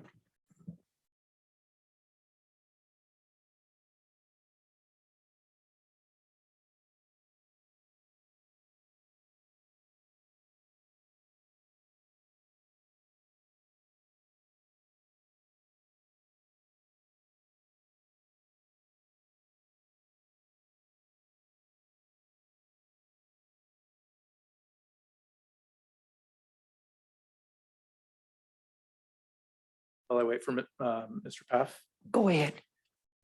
Okay. I'll be right back. Okay. Hello, everyone. Larry Hagquist here from Pacific Grove High School. I'm very excited to report to the board some of the work that I've been doing in my new role as TOSA at Pacific Grove High School. So this is the fall report for the TOSA position. And I'm going to start by talking about what is a TOSA. It's a teacher on special assignment. And my special assignment this year involves being responsible for district intervention programs and learning gap mitigation. And that's quite a broad responsibility, a broad definition.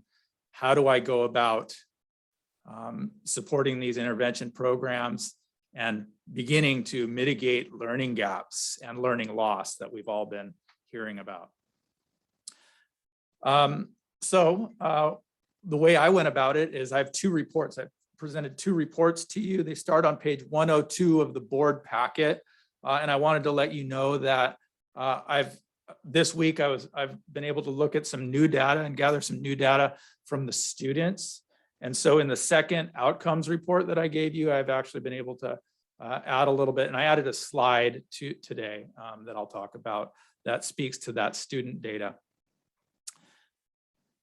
And so how did I begin this work as a TOSA? I began with a strategic plan. I had a broad definition of what my responsibility was, and I said, I need a plan. And I kind of went with a why first, and then a how, and then a what approach.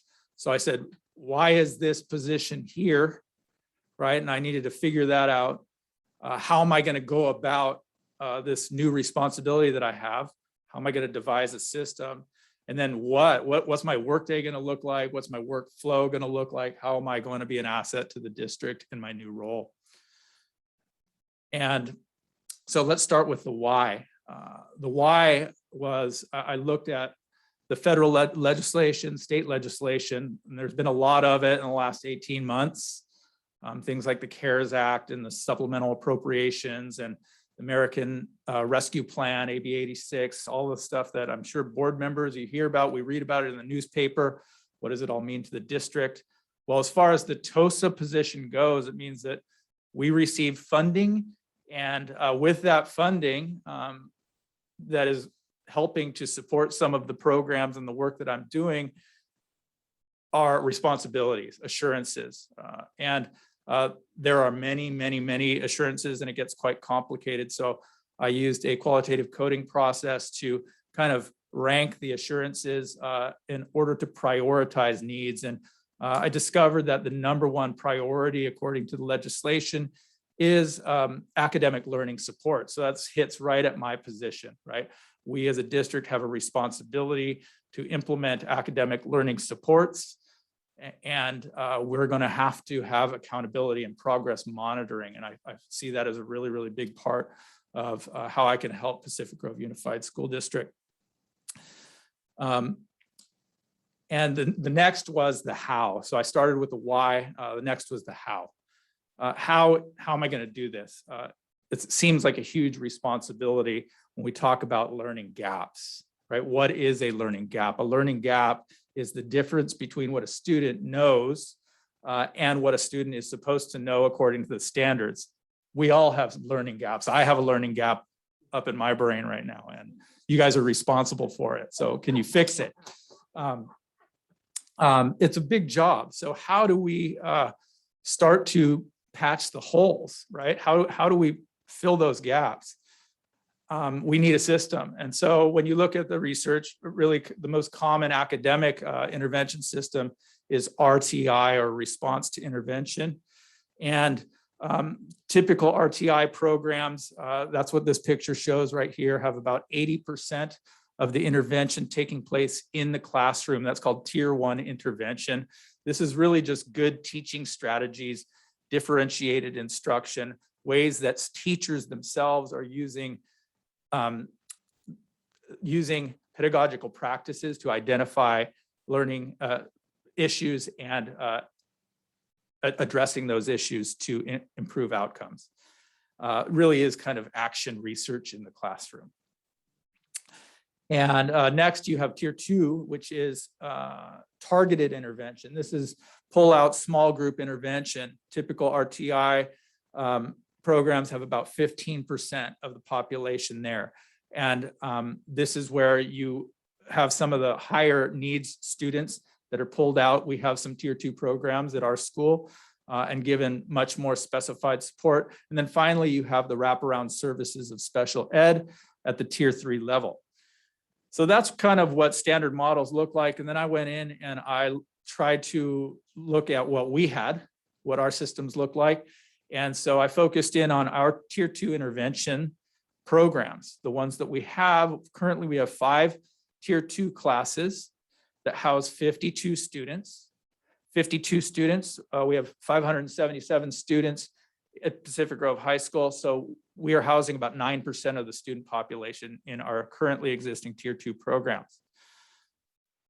Now then you look at those students in those tier 2 programs and you find that really the preliminary data, and this is super important for everybody to understand, is that what I'm giving right now is just a snapshot. It's a moment in time.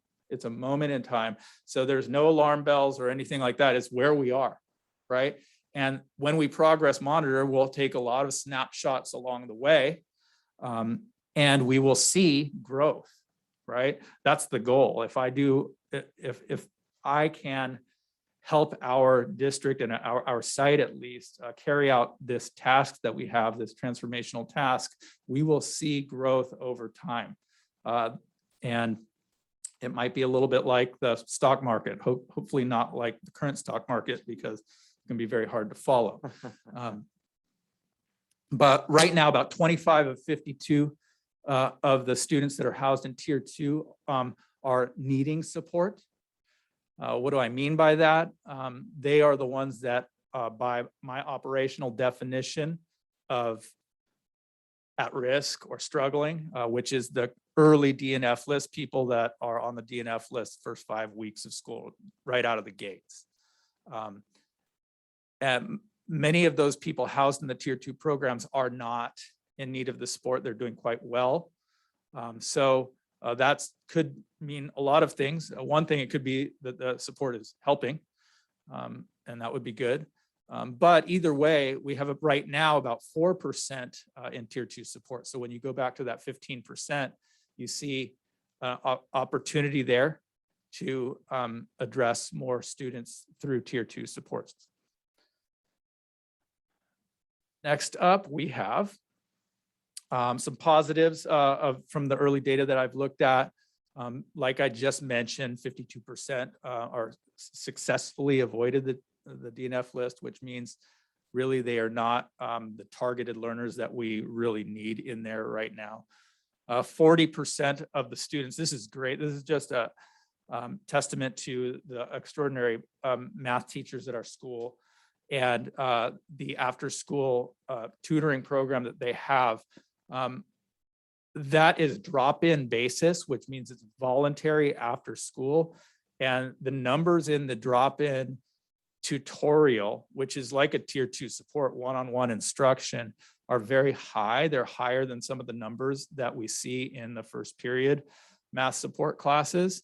Not only that, well, my concern was, well, we go in there and we have a bunch of students, great, but are they the targeted students, are the students that really need it? And so I kind of did an analysis of that, and I found based on several different visits. So my sampling process was kind of stratified, and we had about 40% of the students were at risk. So that was pretty great. And I learned by talking to some of the math teachers that there have been some incentives in place for those students to attend those classes, test retakes, things like that. So that's been very successful. Also, it's been hard to learn, but the new data management system is allowing me to look at some of this data and some of these outcomes in a organized way. Once you learn how to use it, it's kind of like driving a Ferrari or something like that. You've got a big machine, and I'm like, I've never driven a Ferrari. I want to. Next up, TOSA workflow. So this is so we went why and then the how, and now we're approaching the what. The what is my basic workflow. And I can tell you right now that it is very unpredictable. I see myself right now as a utility player. I'm trying to use every asset that I bring to the team to just help out.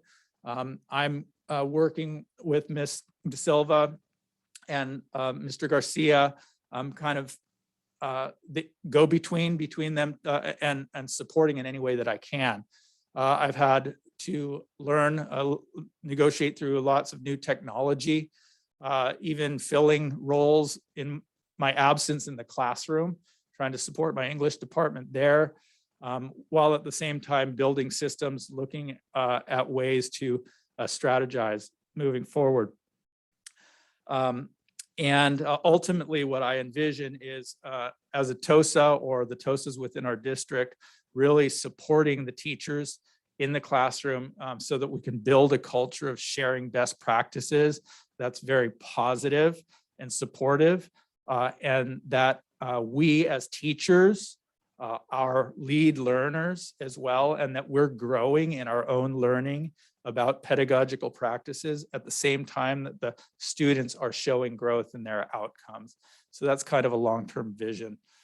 Then my second report is the Equity Learning Loss Student Outcomes Report. And this is the one where I mentioned this week I was able to acquire some new data by doing student focus group. I hosted 3 student focus group interviews, and that's kind of ongoing. I'm really excited about that work. I love hearing from the students. And so what did I do in this report? This is where I begin to dig a little bit more deeply into the data, and I say, okay, I know what my big picture strategy is. How do I go into the data and zoom in a little bit more? I wanted to identify what the gaps were, like what are the learning gaps? How can I mitigate gaps if I don't know what the gaps are? And so, Mr. Rivera, you spoke to this, at a larger level, you're hearing about these learning gaps. And so I want to kind of hone in on what is happening at Pacific Grove High School. How does that relate to what's happening in the state of California and across the country? So I do that, and then I look at the student outcomes data. I also did a teacher survey to gather qualitative data to combine, to use a mixed methods approach where I'm looking at quantitative data and qualitative data together. Gabby, this is familiar to you because we did that in my leadership class, if you remember some of the stuff that we did. And a student focus group as well, information. So what were the research questions that I used to set about this task? Number 1, do the outcomes at Pacific Grove High School reflect patterns of inequity that we're hearing about and reading about across the state? Number 2, are there any early indicators of learning loss? Number 3, are teachers seeing learning loss? Number 4, what are their perceptions and recommendations? I did a teacher survey, got a lot of great responses from teachers there. We had 100% involvement on that survey. 5, what are the student perceptions on the issue of learning loss and intervention? And that was that part that I recently added after my focus group interviews.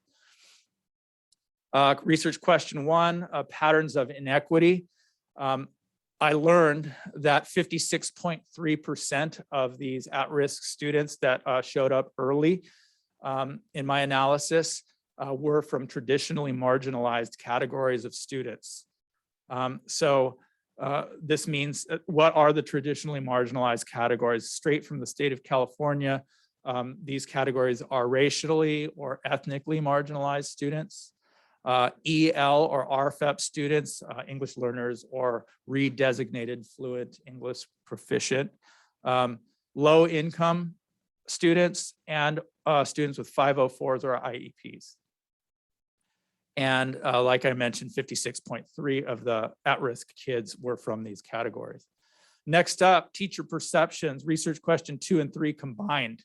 So this is early indicators of learning loss and what are the teacher perceptions of that loss. I'll go straight to the teacher perceptions because I trust them. And that is number 1, 68% have seen a drop, right? Just flat out, do you think that there's been learning loss? Yes, there has been. 68% of the teachers believe so. A lower than normal student skill set is what the teachers are attributing to this learning loss. This is actually quite interesting when you compare it to the feedback from the students or the student data, because the students, and I'll go over this in a moment, talk about the social emotional deficit. That's their biggest loss. The teachers are identifying it as a skill set loss.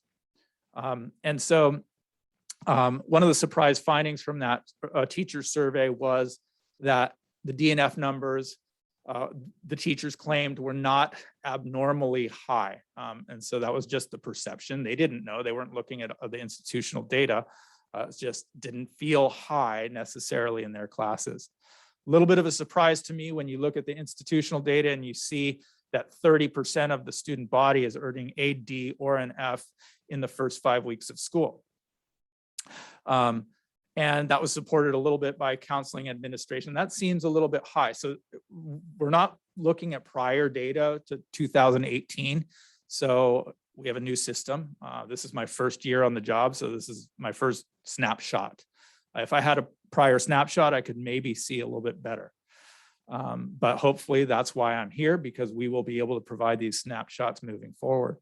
Local data reflects statewide patterns. When you look at the quantitative data, our patterns are just consistent, if not even higher than what you see as far as students being marginalized for the reasons I spoke about. Research question 4, recommendations from teachers. This comes straight from the teachers after qualitative coding analysis. Number 1, higher than all the others, lots and lots of comments about slowing down, reducing the load, and being patient. As Mr. Rivera alluded to earlier, we have, what was it, a 30% and a 30% in language and 40% like 3 to 4 months. Yeah, that's big, right? And so how are we going to recover that? The teachers are saying in large numbers that we need to slow down, reduce the load, and be patient. They also are saying that we need to reteach former skills, right? And then the third most commonly talked about item was differentiated instruction, even having teachers saying we need training in this, right? How do we do tier 1 intervention? How can we use differentiated instruction to help mitigate these gaps within our own classroom? And then explicitly teaching study skills came up, as well as having consistent behavioral expectations across the board. Those are some of the things that the teachers talked about.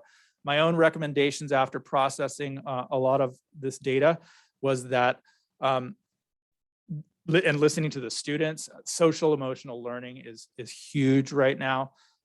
We've learned at the state of California released some information last week about predicting higher numbers of higher discipline rates, and the way that we can anticipate and try to mitigate some of the higher discipline rates is through social emotional support.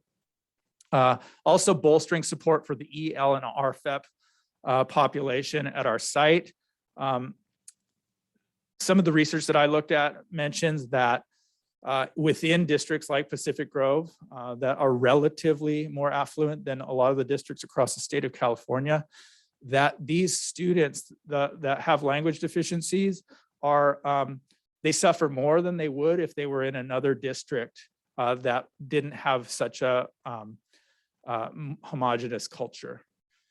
And then also, my recommendation is I would like to help monitor the inflow and outflow of tier 2 programs, right? Because this is a fluid thing. Like I said, we're at a snapshot right now, but if we can continue this regular monitoring, we can actually see if the measures that we are implementing are having efficacy. Finally, the last slide, student focus group data.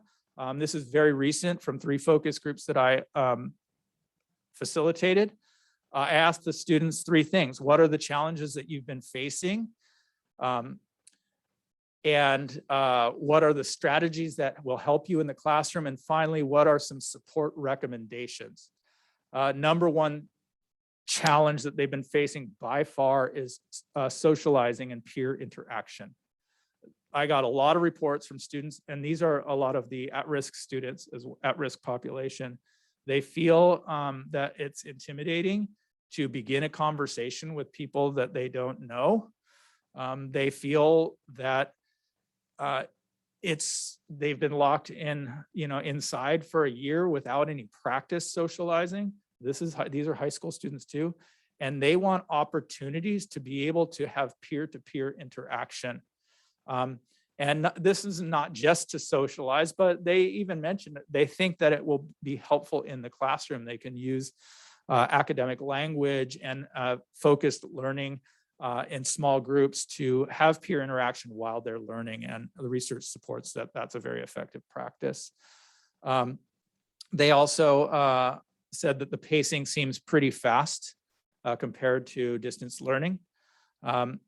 What are some strategies that can help them in the classroom? And I list this in detail in the report. So if you want more information, feel free to read. And I have that addendum available if interested. What are the strategies that help? Small group work. Number one, by far, is they want to not have passive seat time listening, too much seat time. They want small group work. They want to move around the classroom. They would like to feel like the material is slowing down. And those are just two, there's more. And they're in the packet that I think has been made available to you as well. Finally, what are some support recommendations? They didn't have too many in this regard. This is like students talking about tier 2 support. They didn't really have too much to say other than they would like to see varied time offerings because it's really hard to, when all the support programs are first period, to get up that early. And what if they have another class or band or something like that?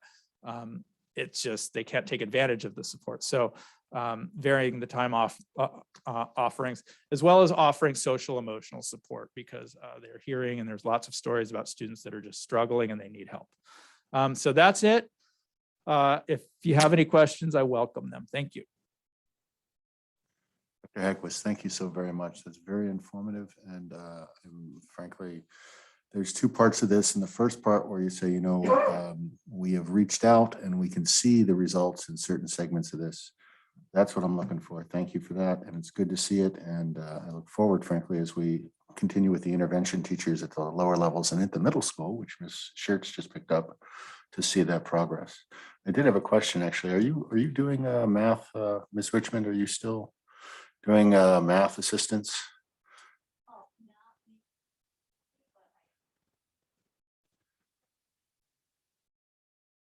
Are we seeing more numbers generally?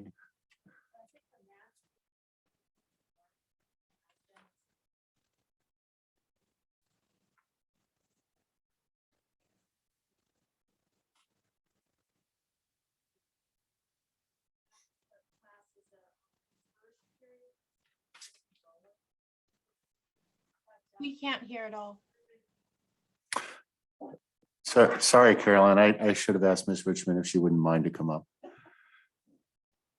But what she said was that the after school that does seem to be higher, 24 to 27, and Mr. D'Amico is moving back and forth very well, student to student, to compensate for that. But the early, there's a first period class. It's not pre-first period. Although next year it will be, as we get into an even tougher question, is not quite seeing the same number of people. And Not that's where the we same start. number of people. However, for Could example. you turn the mic on, please, Aaron? Just touch it. No, it's definitely on. Okay, so Thank There you. you go. Thank you, Ms. Richmond. Thank you. for example, the integrated math 3 support class has a lot of drop-in students who wouldn't be reflected in the attendance. So the numbers are actually higher there than they would be. So there are a number of students who are on the roll, but then additional students drop in as needed and could even double the size of the class. Thanks. Well, that's interesting too, because it's clear our students recognize, hey, I got to fix something. It's not working perfectly, and that's greater. I mean, one of the problems of the after school is that it's always been kind of minor. Even with kids, you say, I know you need this help, but you're not showing up. Sounds like you're seeing more math anyway. Thank you. I am excited about the progress. I'm excited about being able to reach out, and I really appreciate this presentation, plus the literature you provided us. And we will move on. We'll start with Ms. Swanson. Thank you, John. Hello, Dr. Hagquist. Thank you for that presentation. I feel like that's kind of a gold standard presentation, and I hope that Any other reports we get kind of follow that line, because that was easy to understand and so thorough, and just it was fascinating. It was such good information. So thank you. I think that took you a lot of time to put together, and I want to acknowledge that. Thank Actually, you. yeah, you're very welcome. Probably my most pressing question related to it is, can we talk about the community high school in all of this? I mean, we've got fantastic students up there, fantastic staff, and is there any way that we can assist them, because they are they also fall into some of these categories, and that's my question.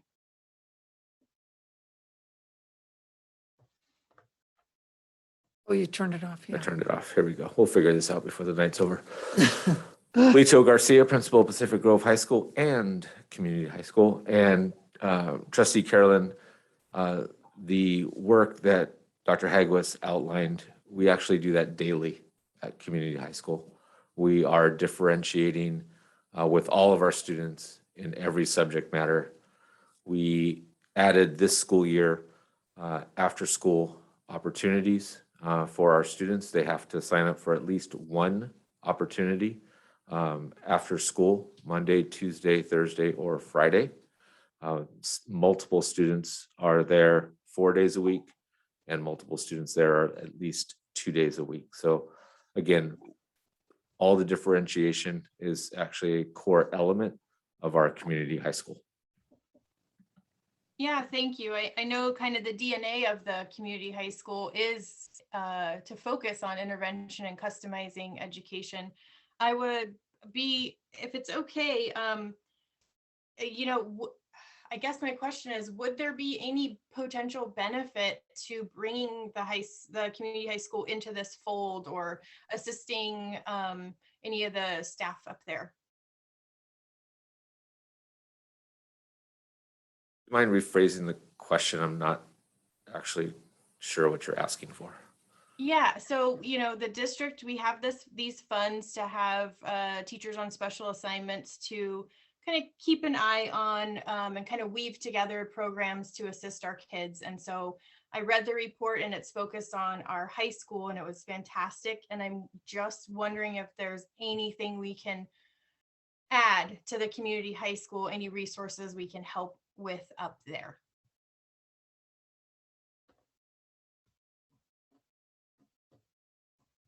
In regards to social emotional learning assistance, professional development for staff, this is something that when we're talking about high school students, we're looking at all of our students.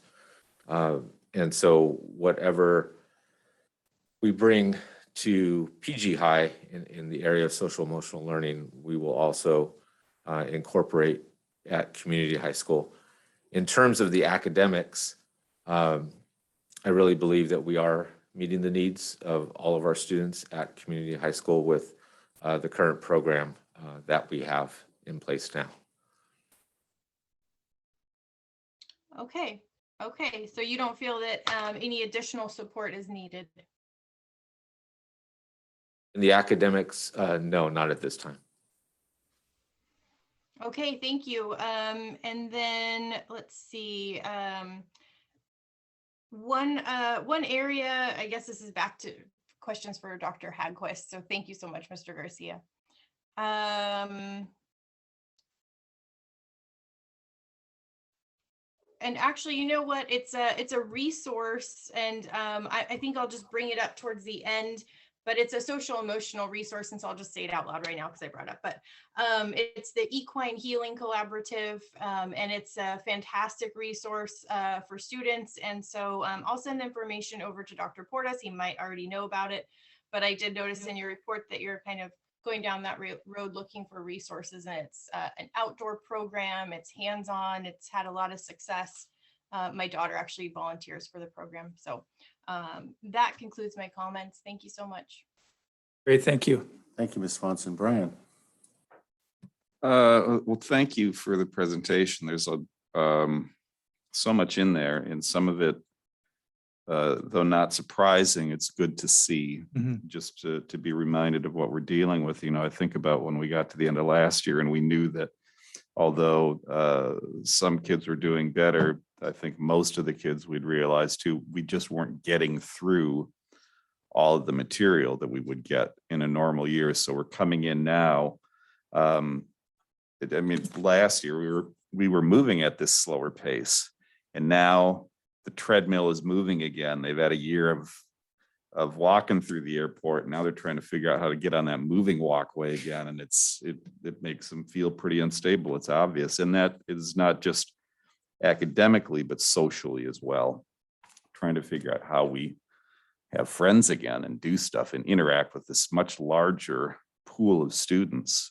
And they're so much different than just their core group of friends that they probably did get a decent amount of time with over the last year. So I was wondering, you know, there's a term that I think most folks know, but it can be a little vague. And can you just talk a little bit more about differentiating within instruction and what that is and how you do it? Yeah, I think the best way to address that is just the idea that, you know, maybe even in my generation, traditional models of education where you have like the teacher is the sole expositor of knowledge and is really addresses the whole class all at once and really is more engaged in the curriculum. So it's more curriculum centered, whereas differentiated instruction is student centered. And it takes into consideration the disparate needs of the different students. And so they all have different needs and different learning capacities. And so how can we vary our approaches and our options that we're giving them to learn so that we can more effectively meet their individualized needs or their separate needs. Okay, great. Thank you. And that's in terms of lesson design, also in terms of assessment. And so it's just across the entire board when it comes to creating a lesson and carrying it through to the end. Okay, great. Thank you. And Dr. Porras, every site is going to ultimately have a TOSA, but we're still working towards filling those positions. Is that correct? Our middle school now has TOSA hired. We're just needing to fill her spot before she moves into that position. And then we are looking at an additional intervention teacher position to be shared at the elementaries. So it won't be a TOSA in this fashion. It'll be working more as an intervention teacher when we've got that system pretty well built up in the elementaries. Okay, great. And then Dr. Hagquist, what else do you need, you know, support wise? It seems like one of the biggest challenges as you went through this is just managing the massive amount of data. Is there? Thank you for asking that.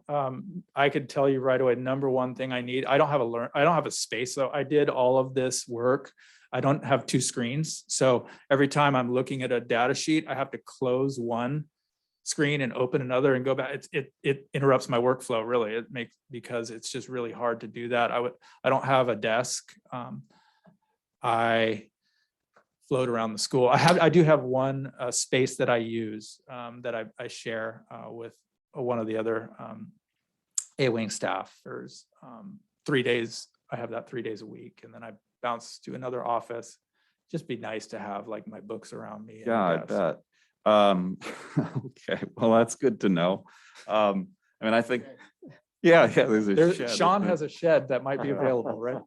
I mean, I think about the work that I do, and it's, I mean, I used to have 3 screens. Yeah. Right now I have 2, and it's not enough for the work that I do. And I cannot imagine trying to do the work that I do. Right now it's from my daughter's bedroom, but it's like, and then go down to the kitchen and try to do that. It's like, so, I would love for us as a district or as a board or something to figure out how we take care of Dr. Hagquist, just so he has a space to do this very, very important work. I'm sure with Principal Garcia over there already nodding, and aside from the space, I'm certain that we'll look for a Ferrari as well. We'll find that for you. No, just kidding. Yeah, I'm sure that we can arrange this for you. Okay, thank you. And again, thank you for the report too. I really appreciate it. Awesome. It's wonderful to hear from you. This has been something obviously weighing on our minds for a long time. Learning loss in all the papers, all the news reports everywhere. It's so important too, because we end up spending so much time on facilities and football fields and all that stuff. This is why we're here, is the kids and where they are and where they're going. So I think it's absolutely wonderful you're here. I know you said that 40% of the kids who need to be there are there. Yeah, in the tier 2 places. So my math is not, I would be in remediation for math stuff, but I'm guessing that there's somewhere around 60% that are out there with the Ds and Fs who need to be kind of Yeah, found a that's little a bit. very, very preliminary list. And you know, we have grades coming up, quarter grades that are going Sure. to be more solid because the teachers have given them the opportunity for makeup work and things like that.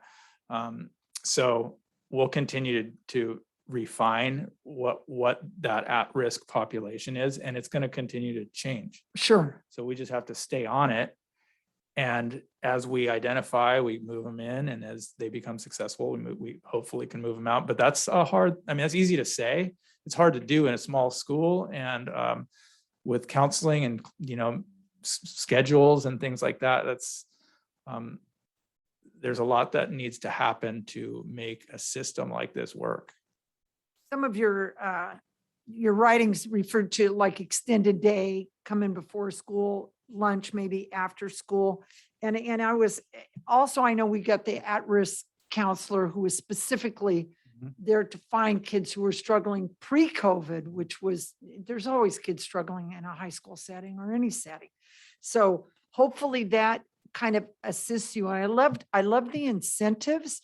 This is where I think the whole team of the entire school, kind of within different departments, figuring out what they can do to kind of collaboratively touch those kids. I mean, the retake of tests and being able to improve themselves in a tangible way that will appeal to kids. I just think it's wonderful for you, hopefully getting all that assistance, because working in an isolated with, even physically what we're talking about, office space, just whatever you can coordinate and empower you to go get those guys and get them excited and empowered about changing, their learning dynamic at this time and get them back on track will be great. Yeah, you nailed it. I mean, that's really what my work right now has been all about. Like I've defined right now the problem, Right.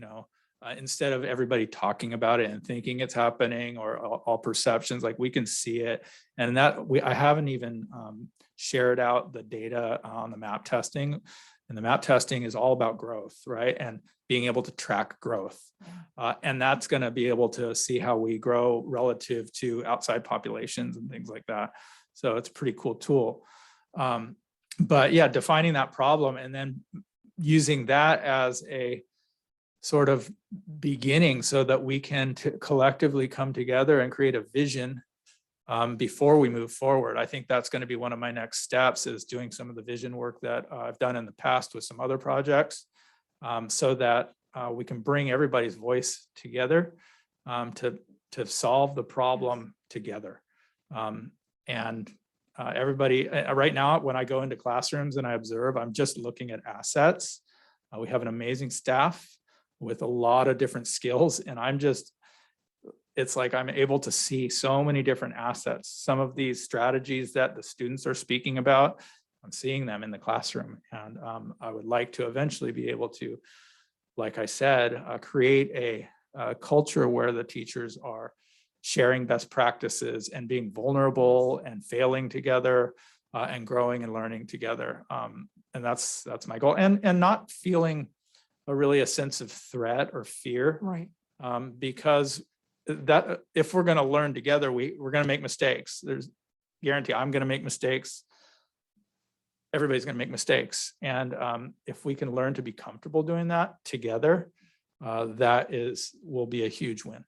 I agree. And I want to encourage flexibility. I know with the IPS, the Independent Productive Study, you're mentioning here, it's like a study hall for the kids that are already highly successful.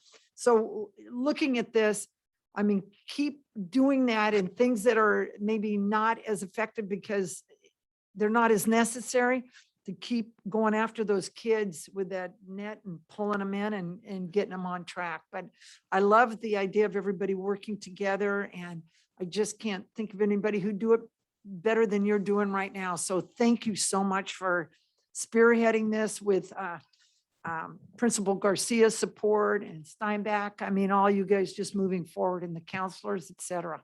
So thank you. Very much appreciate it. Thank you.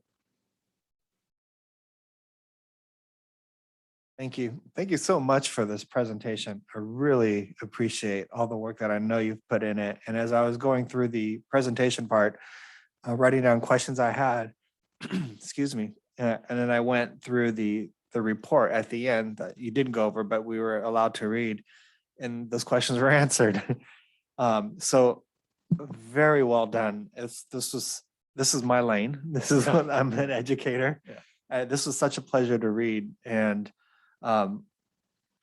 thank you for that. I love hearing that the students that the teachers are willing to change and to, they're asking for help how to differentiate their approach to education, because the educators and even, board members know that you get teachers that are stuck in their ways, and they're like, nope, this is the way it works.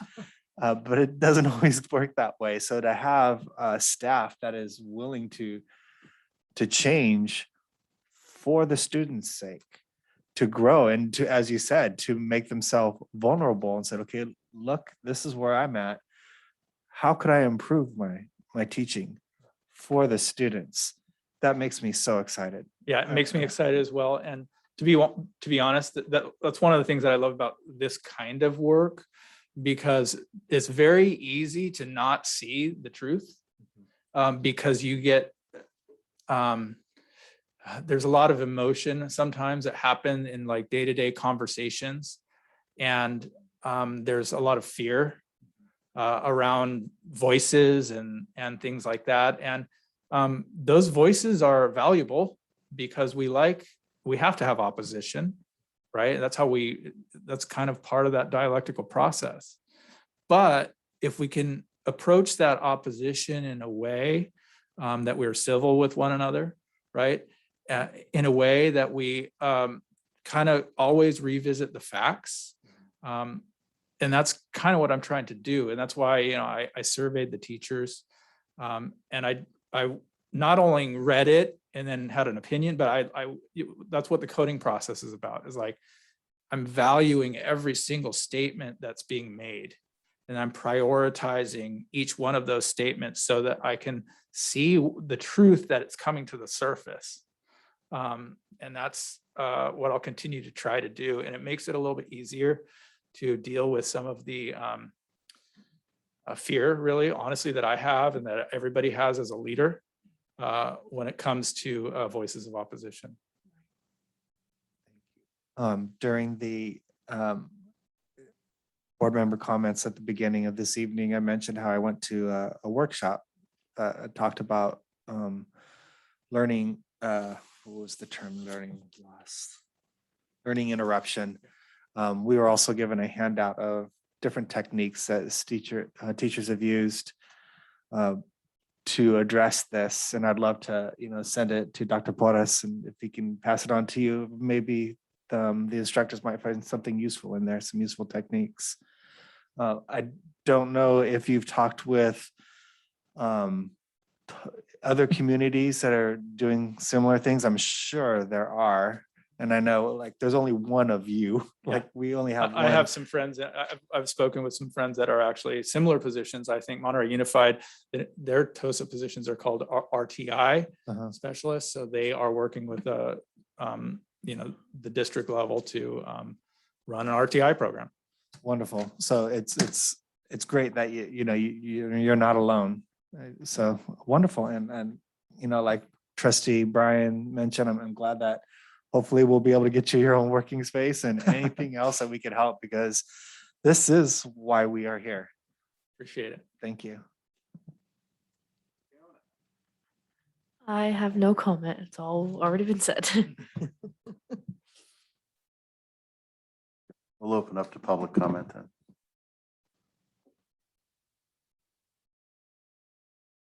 One online, and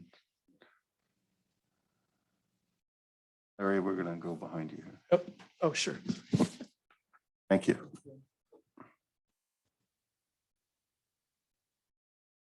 Beth Shamas. The one thing that I thought was kind of missing on this is how the family and parents are part of this. And because I think they need to be.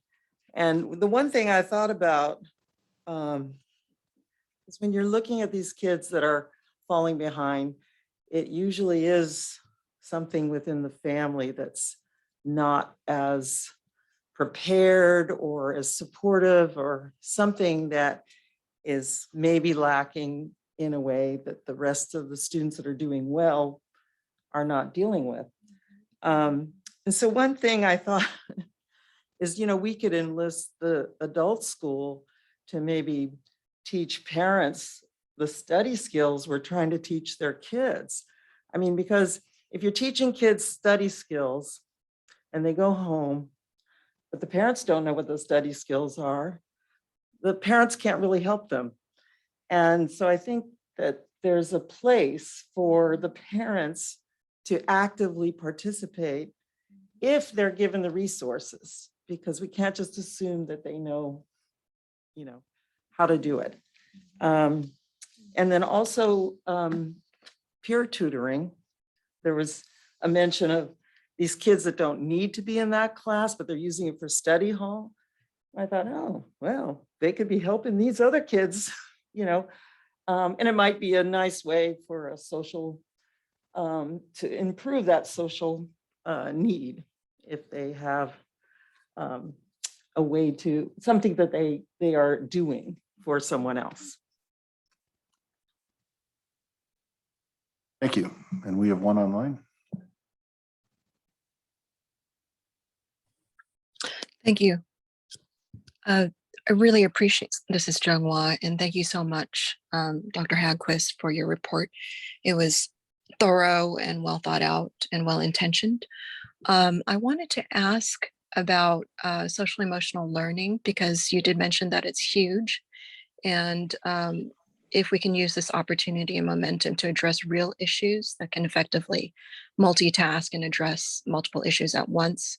We heard earlier in our meeting about some perhaps endemic concerns to our district with regards to sexual abuse and physical abuse that are both alarming and concerning.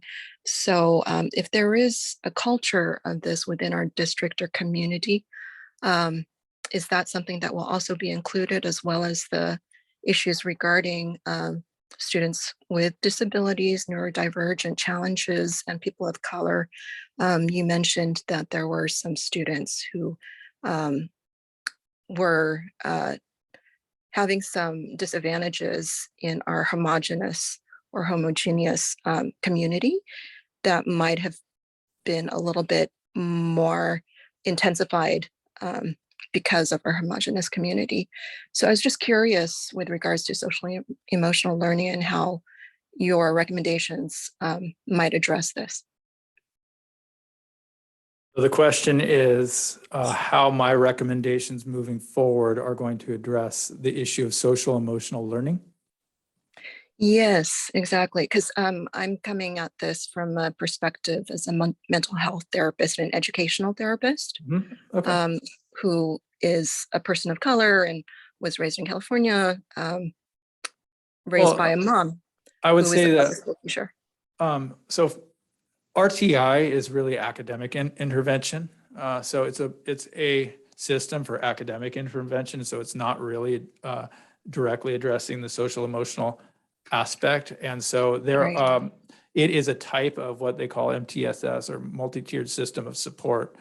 And it's the academic side of that. But, one of the things that we might think about as a district moving forward is having other tiered systems of support for instance, the behavioral level, which addresses the social emotional. And that's what I had mentioned the state of California is talking about and writing about right now is how are we going to have social emotional intervention programs that have an impact on behavioral outcomes. So I would just say, how would we address it moving forward? It's going to take time. Let's get this right first, you know, and continue to, you know, just band together as a team. I think Ani wants to say something. Sorry, yes. Director Silva, I just want to speak to this. One of the things that we are looking at for our ESSER 3 monies, which is the last bucket of money that we're going to be getting from the state, is to implement a social emotional. Well, we've already begun this process through our extended learning opportunities grant, the social emotional professional development that we're doing with our teachers and the programs that we are offering for our students. But one of the things that we're working on with the third plan, as a result of the information we've been hearing from our stakeholders, is that we do need behavioral mental health at the high school and by way of a social worker or something along those lines. So we are on the trajectory of that, just so that you know, we are hearing loud and clear that our students need support in that way. And so we're doing. Thank you very much. May I also comment and thank Director Silva and Dr. Hagwis, because I was curious about that. And there is a program that is financially efficient for districts that's implemented already in the county and many schools called Sticks and Stones, that has actually provided professional counselors, social workers for schools at a very efficient contracting rate. So I would highly encourage our district, who is one of the only districts that has not implemented this program, to consider it, because it also includes group and peer support. And I, as a therapist, am very impressed with it. Thank you. Thank you, Ms. Kim. We had one more public comment.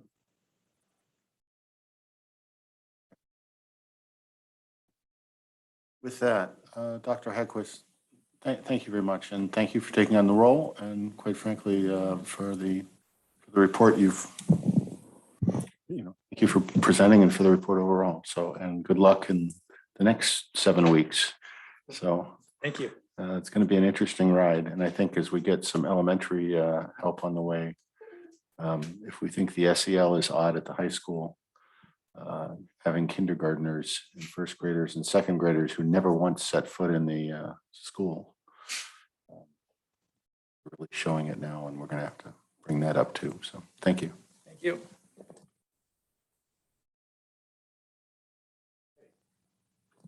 This brings us to a review of district enrollment and attendance since the start of school. Ms. Chin Ben-Dib. Thank you, President Path. This is going to be a co-presentation between Director Binder and me. I'm going to start with the enrollment discussion first. There's a whole set of slides there on the website as well. We will kind of rearrange a little bit of the order. We're going to talk about enrollment first. So the first chart here is it. I'm just making sure it's big enough to. Okay. We track that, first day of school and 5th or 6th day. And this year we track a little bit sooner, 1 day sooner in August, the 5th day. And then the 3rd month is September 14. It's a random pick. We could pick 13 or any other day within September. We just picked as 14. October 6th is CBETS. It was yesterday. We didn't get a chance to get a data yet. But in terms of class sizes, if you look at it for Forest Grove, for example, is the K level. And to the right, is the number of classes and class sizes. It's pretty much 23, 23, and 23. This is how you read across that. First grade is 18, 21, 21, and second grade 21, 22, 21, and so on and so on. Compared to the few days in September, obviously the first few days in August, they were still in the, still in the process of really aligning, registering and getting students into Synergy, but it's been pretty stable. The number of students in each of the classes. And going down to Robert Down, same thing. Kindergarten level is 22, 23, 24. And just really quickly, just want to go down the fifth grade. And I know this year we had a lot of discussion to talk about the class size, the levels, the higher grade levels, fourth and especially fifth. So as we stand and 3 weeks ago in September is 23, fifth grade at Forest Grove, 23, 21, 24. And Robert Down is 26. Fifth grade classes, 3 classes, 26, 25, and 24. So the total for district, the whole district is 1,823. And as this was presented a month or so ago about how we have a decline in terms of enrollment. If you take into account the number of students at the East School with North Monterey County, we're down about 80 students since last year, and obviously very much lower than projection a year ago. We were in the 1900 level when we projected at that time. So this is where we are in terms of enrollment, and Mr. Binder, Director Binder, will talk about attendance. And we have a new system, as we all know, Synergy, and some good graphs there. And with that, I'm gonna, Mr. Binder, and you will just let me know as I move across the slides when you're ready. Good evening, Matthew Binder, Director of Ed Tech. So these data were pulled from our new student information system, Synergy Education Platform. We pulled these based on what we know is our system of record. The information in there is reported to the state. We draw out maintenance files every other week or so and hand those over to the state. So as you know, data is in constant flux. It's a dynamic process to monitor student enrollment, attendance, scheduling. So this goes on. It's pretty clear we've got a leveling off happening right now since the first day of the school, as Assistant Superintendent Chimbin Dib mentioned. There's a lot of fluctuations. We've got obviously the original number there is a point at which we rolled over students from last year. So we anticipated that that number was going to change based on this year's conditions. At the end of each year, we take the students and we simply roll them over to the next year. A lot changes over the summer, a lot changes within the first week of school. Kids are coming and going. We've got a lot of decisions being made by families, whether or not, to move them to different educational environments. Of course, COVID has complicated that, and in some cases, obviously impacted that. This is a pretty straightforward graph. You can see here percent present per week, starting on day one and moving all the way out till the end of September, essentially last week. This is what our ADA reflects there as well. Obviously, there's an outlier site, that's community high school, as you can see there. Not surprising, it has the lowest enrollment, so any small change in students' attendance is going to have a more severe impact on the measure as a whole. So, yeah. We remove community high school from that combination. We now can focus in a little bit closer on the main 4 schools in the district that have the greatest enrollment. It's the high school, the middle school, and the 2 elementaries. So it's an interesting comparison there. There was a request made of the attendance or absenteeism based on possible COVID impacts.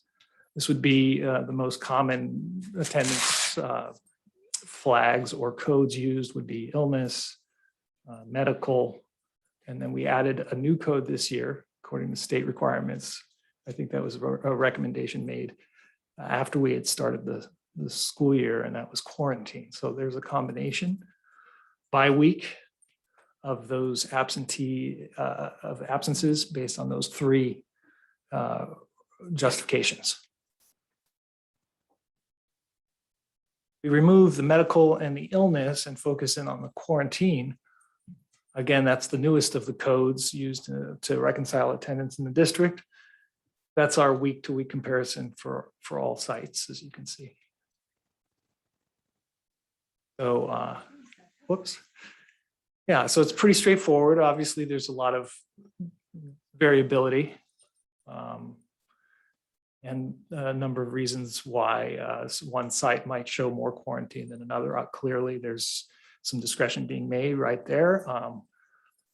There's certain things we can't control.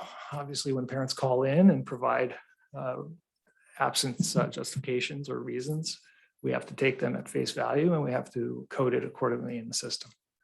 So the way that's pretty straightforward. I'm happy to answer any questions you might have. You have comparison data to other years or no? I can draw that out. Yes, we can. Ballpark, have you looked at it at all? I can, in terms of absenteeism It's or 50 a week unusual. Was that? 50 for what particularly? Week 2, it says that there were 50 absences across the. Just reading that, is that not 50?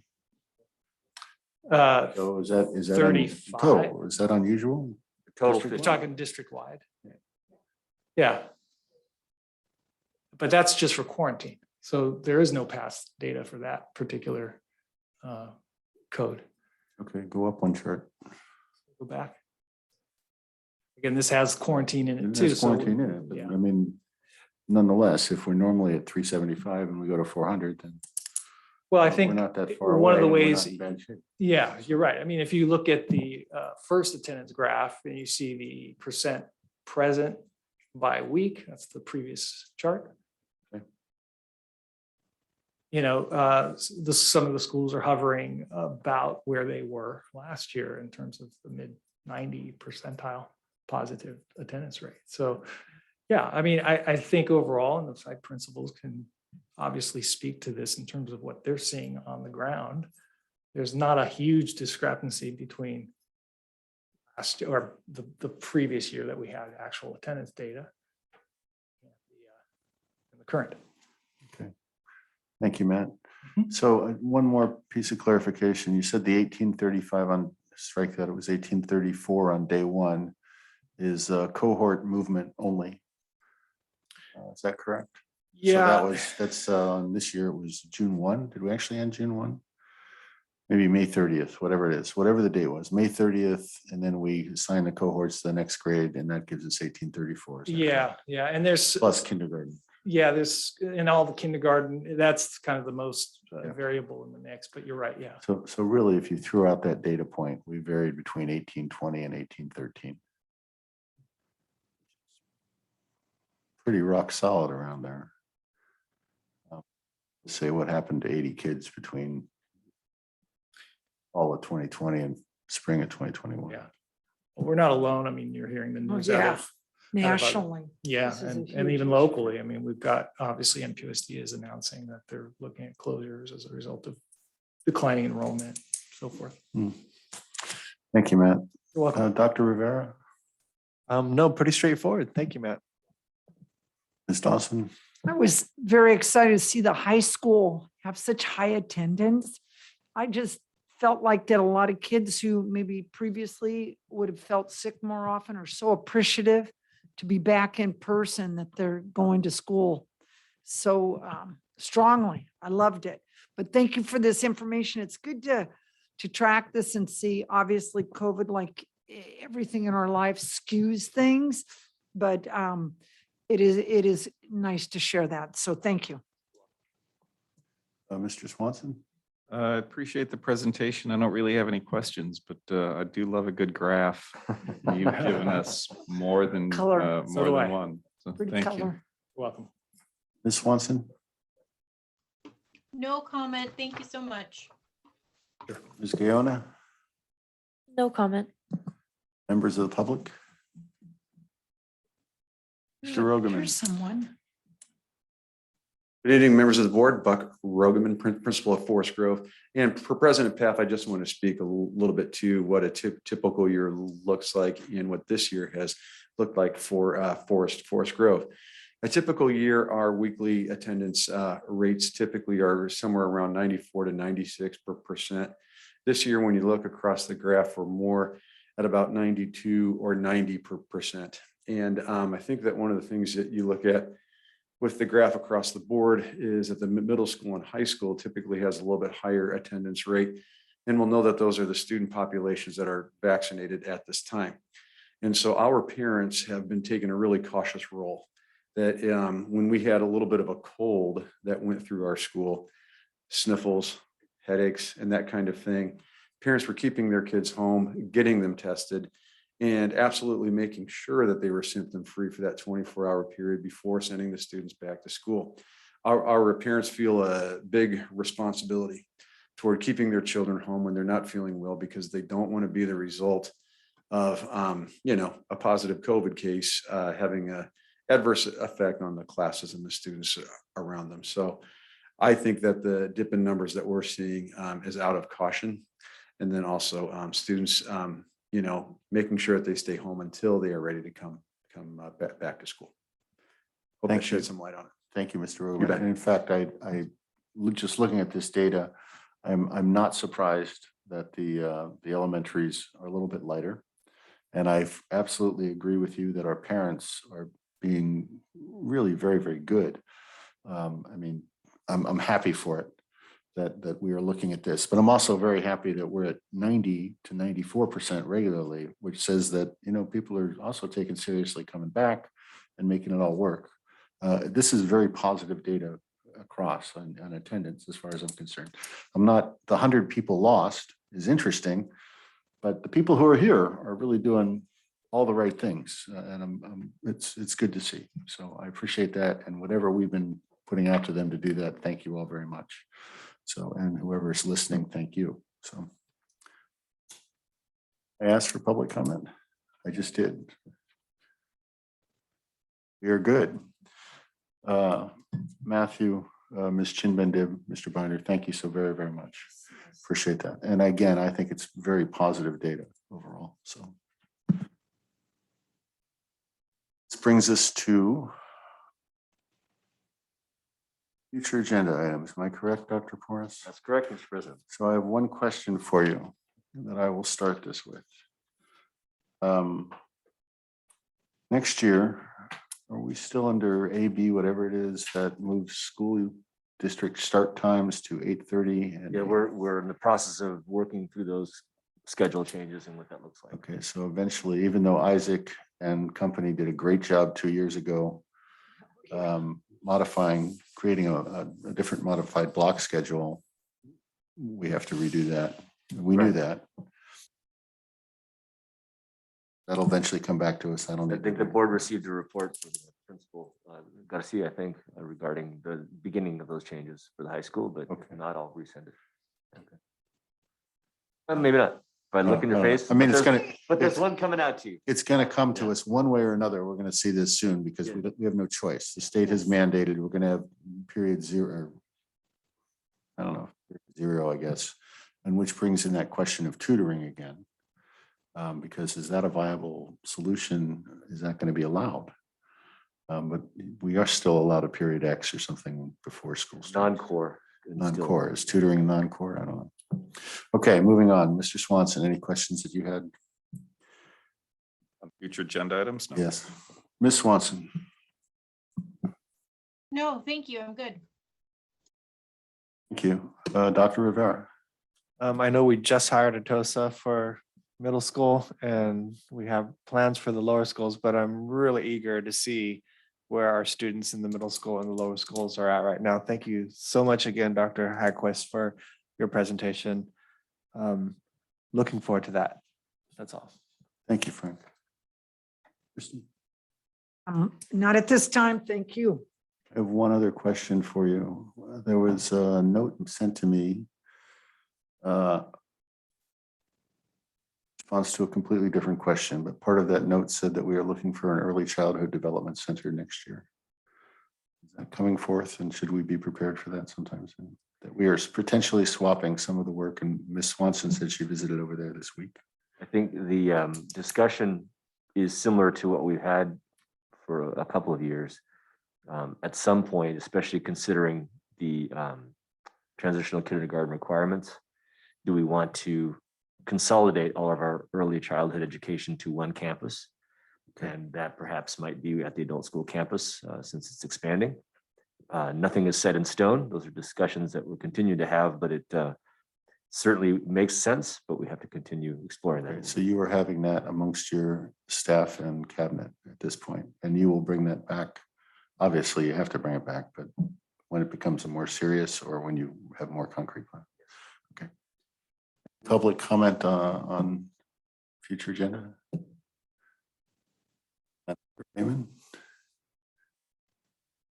It is 9:25. Everybody who's got next week off, have a great week. Thank you all so very, very much.